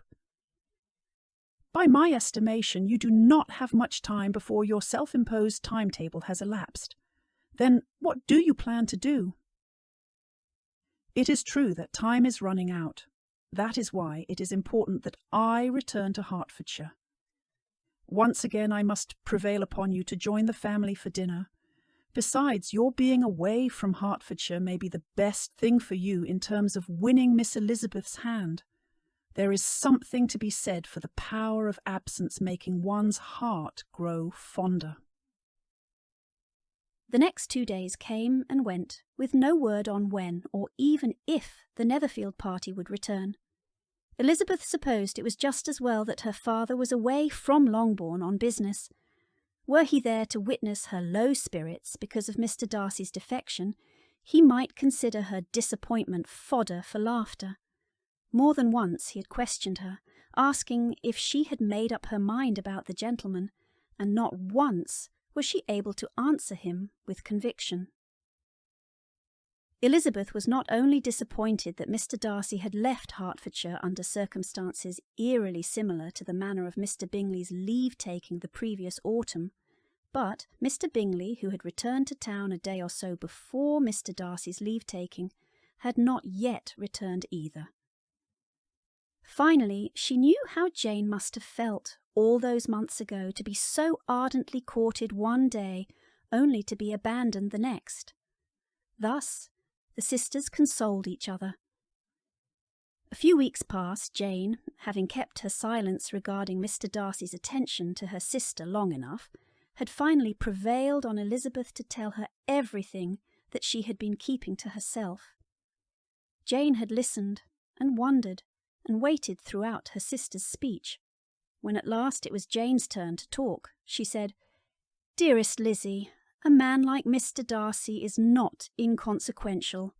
Why would you make him wait for an answer when clearly saying yes to such a man is in everyone's best interest?" Elizabeth could not tell her sister the reason she had initially refused Mr. Darcy. In doing so, she would subject her sister to misery that she need not suffer at all. In addition, there was the very nature of the agreement. She and Mr. Darcy had agreed to tell no one. Elizabeth felt a little guilty that she had not kept up her end of their agreement in telling her friend Charlotte. Jane's gentle admonishment to Elizabeth at the time was to consider carefully what she was about in putting off Mr. Darcy's proposal of marriage. She reminded Elizabeth of their friend Charlotte's philosophy that happiness in marriage was merely a matter of chance, and that given the opportunity, Jane would not be reticent in allowing a suitor to understand her character ever again. Jane argued that Mr. Bingley had not made her an offer, but she hoped that would soon change, for it was her duty to marry well. Elizabeth, on the other hand, did enjoy such an opportunity. The part of her eldest sister's speech that now lingered in Elizabeth's mind was Jane's advice for Elizabeth to consider how her life would be without Mr. Darcy. Those very words weighed on her mind when she closed her eyes to sleep. Chapter 8. Elizabeth's eyes shot open, and she stared around in the darkness. It took a moment for her to realise that she had been dreaming.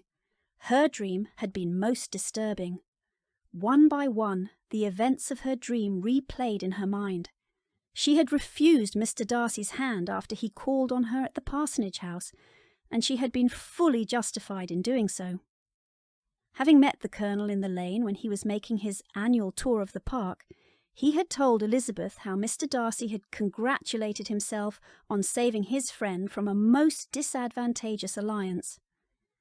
The Colonel did not say that Mr. Darcy's friend was Mr. Bingley, and neither did he say the lady involved was Elizabeth's sister Jane. But Mr. Darcy admitted the scheme to Elizabeth later, when the two of them were alone. This after he had offered her his hand in marriage, in words that would hardly recommend his suit, yet had been delivered with all the certainty of an acceptance.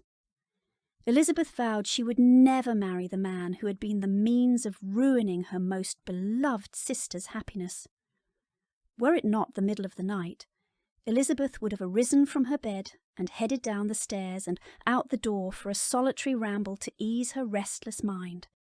However, it was the middle of the night. Only sleep would do. "It was just a dream," she whispered, turning over, determined to fall back asleep. "But it is not merely this affair," she said, "on which my dislike is founded. Long before it had taken place, my opinion of you was decided. Your character was unfolded in the recital that I received many months ago from Mr. Wickham. On this subject, what can you have to say? In what imaginary act of friendship can you defend yourself? Or under what misrepresentation can you impose upon others?" "You take an eager interest in that gentleman's concerns," said Darcy, his tone less tranquil, his colour heightened. Who that knows what his misfortunes have been can help feeling an interest in him? "His misfortunes," repeated Darcy contemptuously. "Yes, his misfortunes have been great indeed." "And of your infliction," cried Elizabeth with energy, "you have reduced him to his present state of poverty. You have withheld the advantages that you must know to have been designed for him. You have deprived the best years of his life of that independence which was no less his due than his desert. You have done all this, and yet you can treat the mention of his misfortune with contempt and ridicule." "And this," said Darcy, quickly crossing the room, "is your opinion of me. This is the estimation in which you hold me. I thank you for explaining it so fully. My faults, according to this calculation, are heavy indeed. But perhaps," he added, ceasing his steps and turning toward her, "these offences might have been overlooked had not your pride been hurt by my honest confession of the scruples that had long prevented my forming any serious design. These bitter accusations might have been suppressed had I concealed my struggles and flattered you into the belief of my being impelled by unqualified, unalloyed inclination, by reason, by reflection, by everything. But disguise of every sort is my abhorrence, nor am I ashamed of the feelings I related. They were natural and just. Could you expect me to rejoice in the inferiority of your connections? Should I congratulate myself on the hope of relations whose condition in life is so decidedly beneath my own?" Growing angrier every moment, she tried her best to speak with composure when she said, "You are mistaken, Mr. Darcy, if you suppose that the mode of your declaration affected me in any other way than as it spared the concern that I might have felt in refusing you had you behaved in a more gentlemanlike manner." He started at this, but he said nothing. She continued, "You could not have made the offer of your hand in any possible way that would have tempted me to accept it." Again his astonishment was obvious, and he looked at her with an expression of mingled incredulity and mortification. She went on, "From the very beginning, from the first moment of my acquaintance with you, your manners, impressing me with the fullest belief of your arrogance, your conceit, and your selfish disdain of the feelings of others, were such as to form the groundwork of disapprobation, on which succeeding events have built so immovable a dislike that I had not known you a month before I felt that you were the last man in the world whom I could ever be prevailed upon to marry." Elizabeth found herself standing in a small inn, far away in a small village named Lambton, just 5 miles away from Mr. Darcy's home in Derbyshire. She had travelled there with Mr. and Mrs. Gardiner. Next, she found herself at the top of a considerable eminence, where the wood ceased, and the eye was instantly caught by Pemberley House, situated on the opposite side of a valley, into which the road with some abruptness wound. It was a large, handsome stone building, standing well on rising ground, and backed by a ridge of high, woody hills, and in front a stream of some natural importance. Its banks were neither formal nor falsely adorned. Elizabeth was delighted. She had never seen a place for which nature had done more, or where natural beauty had been so little counteracted by awkward taste. She was struck with the notion of what it must be like to be mistress of such a place. She saw Mr. Darcy. Tall, handsome, and exceedingly agreeable, he was not the proud man she had last seen in Kent. He was changed. Elizabeth saw in him a gentleman she could admire and respect, even love. She now stood alone in the middle of her room in the Lambton Inn. In her hand was a letter from her sister Jane with news from Longbourn. "Our distress, my dear Lizzie, is very great. My father and mother believe the worst, for we have received word that Lydia has run away. She has thrown herself into the power of Lieutenant Wickham." Elizabeth fell to her knees. Her sister had no money and no connections. Having learned of Wickham's real character, his purpose in running away with Lydia was anything but good. Elizabeth's own tossing and turning awakened her. She scanned the dark room, trying to calm herself. She reflected upon the fact that the militia had been away from Meryton for months. In view of the amount of time Mr. Darcy had spent in Longbourn's library with Mr. Bennet, when he was not spending time with Elizabeth, she suspected he had played a part in persuading her father not to allow her youngest sister to travel to Brighton to visit her friend, Mrs. Forster, the wife of the militia's colonel. "Lydia is here at Longbourn, where she belongs. She is in no harm from Mr. Wickham," Elizabeth whispered. Remembrance of that aspect of her disturbing dream gradually faded away as she endeavoured to think of anything else. Painful recollections, however, would not be easily repressed. How could she and Mr. Darcy have spoken to each other with such rancour? All the worst things that could be said had been said. Elizabeth was thankful it was but a dream that was not entirely bad. At length, the pleasing part of her dream, the warm and inviting prospect of Pemberley, along with the steady sound of the ticking clock, gently lured Elizabeth back to sleep. Jane raced into the room. Uncontrollable tears poured from her eyes. "Jane, what has happened?" "Oh, Lizzie, I'm afraid the news is grave. It's Papa." Jane did not say more. She didn't have to, for Elizabeth heard her mother's screaming protests.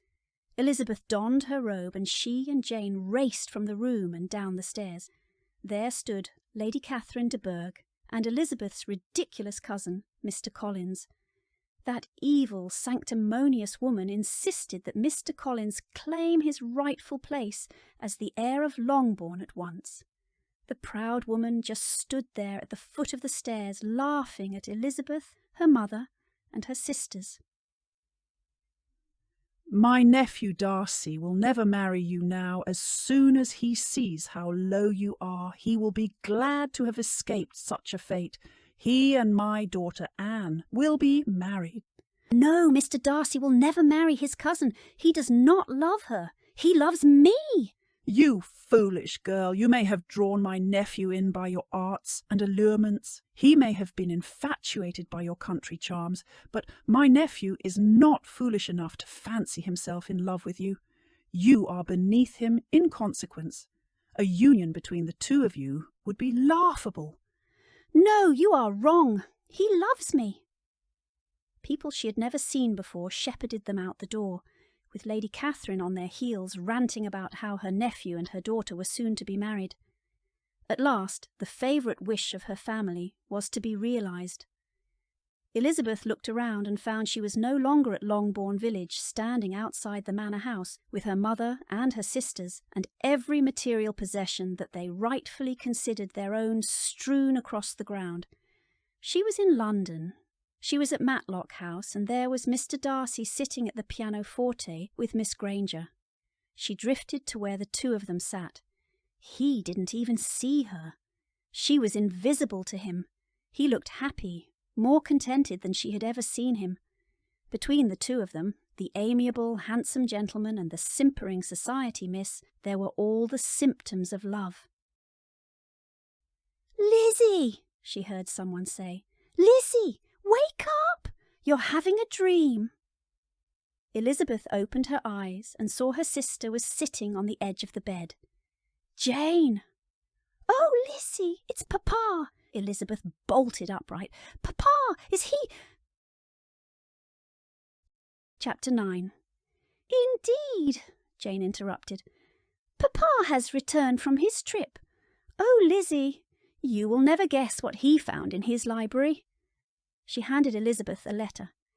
"Papa gave me permission to show this to you." "What is it?" "It is a letter from Mr. Darcy. Papa suspects it became buried beneath a stack of papers by mistake." Tentatively, Elizabeth unfolded and silently read the previously opened missive that had been addressed to her Papa. Covering her mouth with her free hand, she looked at her sister. Jane said, "There, you see, Mr. Darcy did not abandon you without a word of explanation."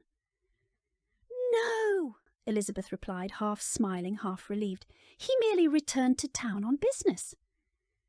"Does he say when he is to return?" Jane asked. She did not mention Mr. Bingley, but the implication was there all the same. "Oh, Jane, it seems he is to return today." Hours later, Elizabeth was standing outside the parlour with her mother, attempting to persuade her to return to the room. She was certain Mr. Darcy could hear everything that was being said, for Mrs. Bennet made no attempt to hide her disappointment that he had called on Longbourn alone. "Why should I remain here and give consequence to the proud gentleman who can mean nothing to any of us?" Mortified, Elizabeth exclaimed, "Mamma, please lower your voice." "Why he would call on Longbourn without the agreeable Mr. Bingley is a mystery to me. You, Lizzie, are the only one of us who seems able to bear the disagreeable man's company, although heaven only knows why. You had better attend him. I have other matters needing my attention." With that said, she walked away. Elizabeth entered the room in time to hear Jane say, "Please pardon my mother, Mr. Darcy." Preparing to take his leave, Darcy stood. "No, pardon me." He bowed slightly. "Have a good day, Miss Bennet." He then looked at Elizabeth, his expression unreadable. He nodded, but just barely. He quickly quit the room. Elizabeth was embarrassed by her mother's ill treatment of Mr. Darcy. She could not understand why her mother refused to concede that he was not the haughty man they had met last year. He was an honourable and decent man who valued family and friends above all else. He did not deserve such foul treatment from anyone. She went outside in hopes of seeing him, but she was too late. He was gone. Elizabeth walked to the garden. Her silent prayers answered. She saw him standing there, pacing restlessly. She went to him. He seemed greatly disheartened. She said, "Do you wish to be released from our agreement? Because if that is indeed the case, I perfectly understand." "Is this in response to my abrupt departure just now?" "Sir, will you allow me to apologize for my mother's behavior? No one deserves such rudeness, least of all you. I know you once harbored strong objections to being connected to my family, in part because of my mother.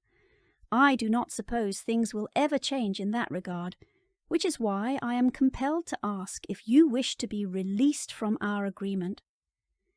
"Is that your wish?"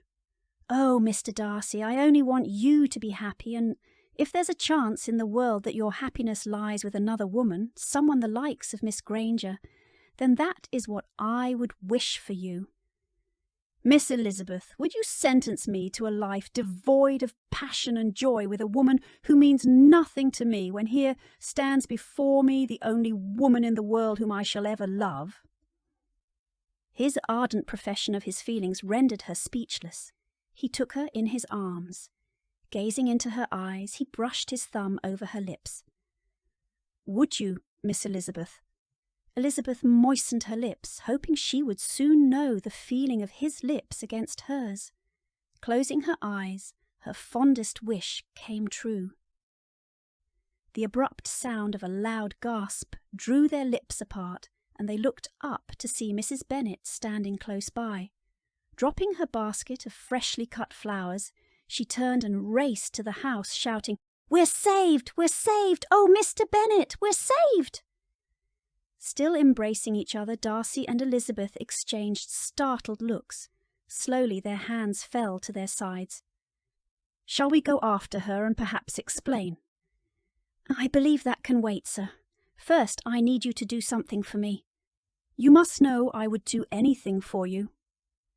"I am aware it has not been 6 weeks, but I need you to ask me again, now." "Are you quite certain of this?"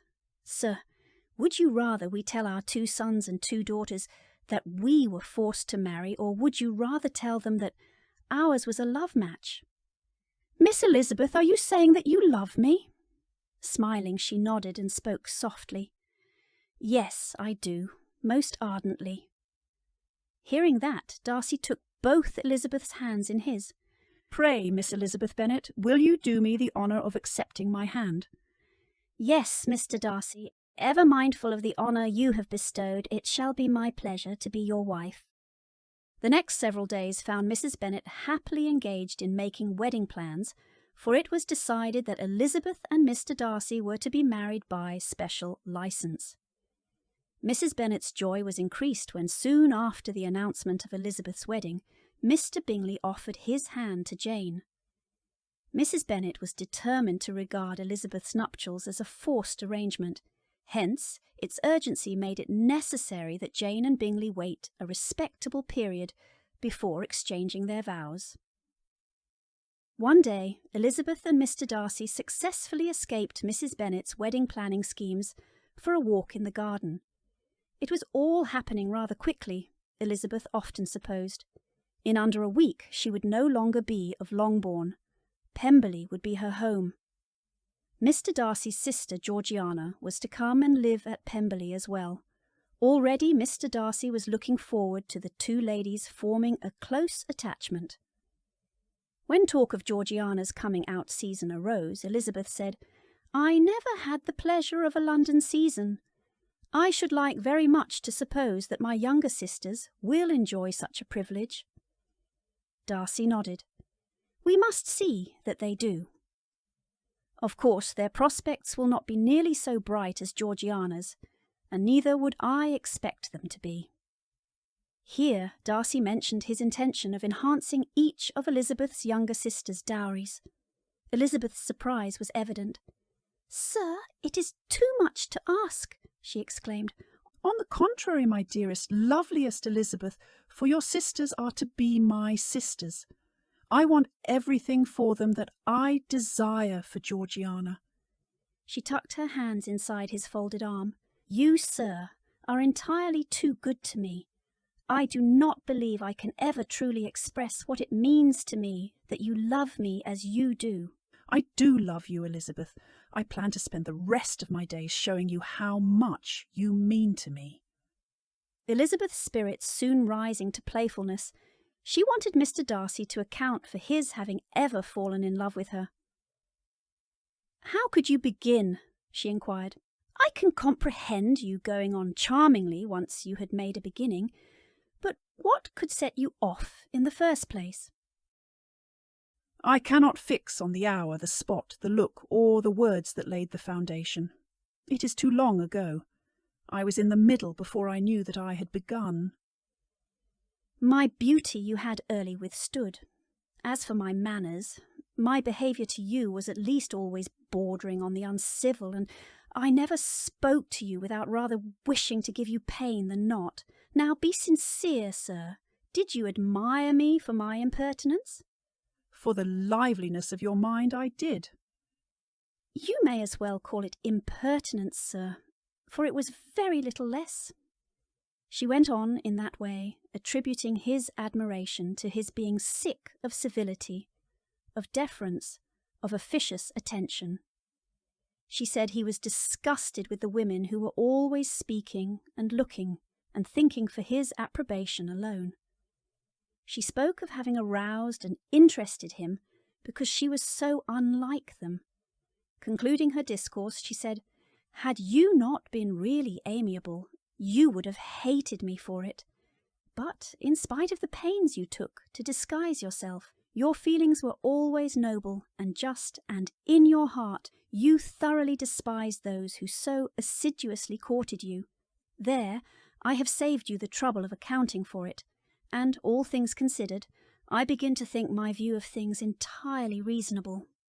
I will accede to your account of events if you will tell me when you first knew you wanted to be my wife.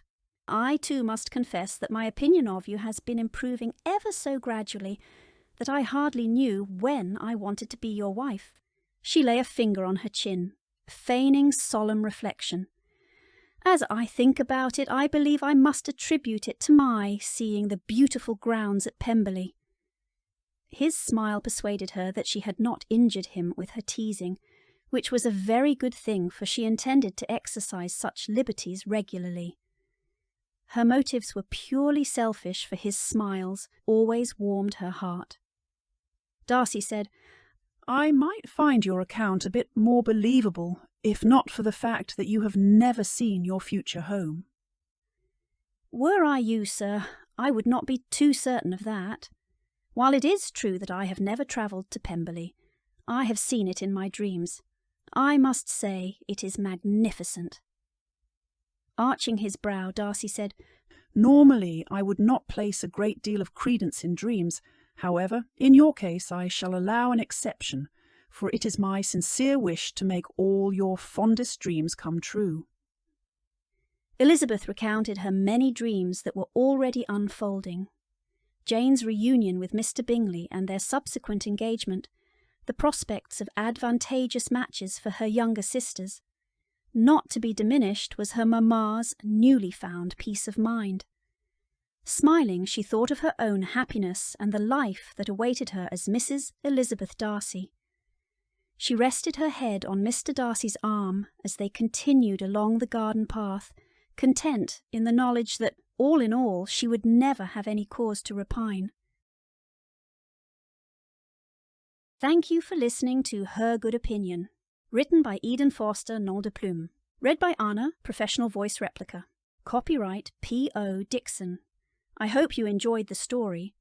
If so, please share your thoughts in the comments, and don't forget to like and subscribe to this channel for more captivating stories.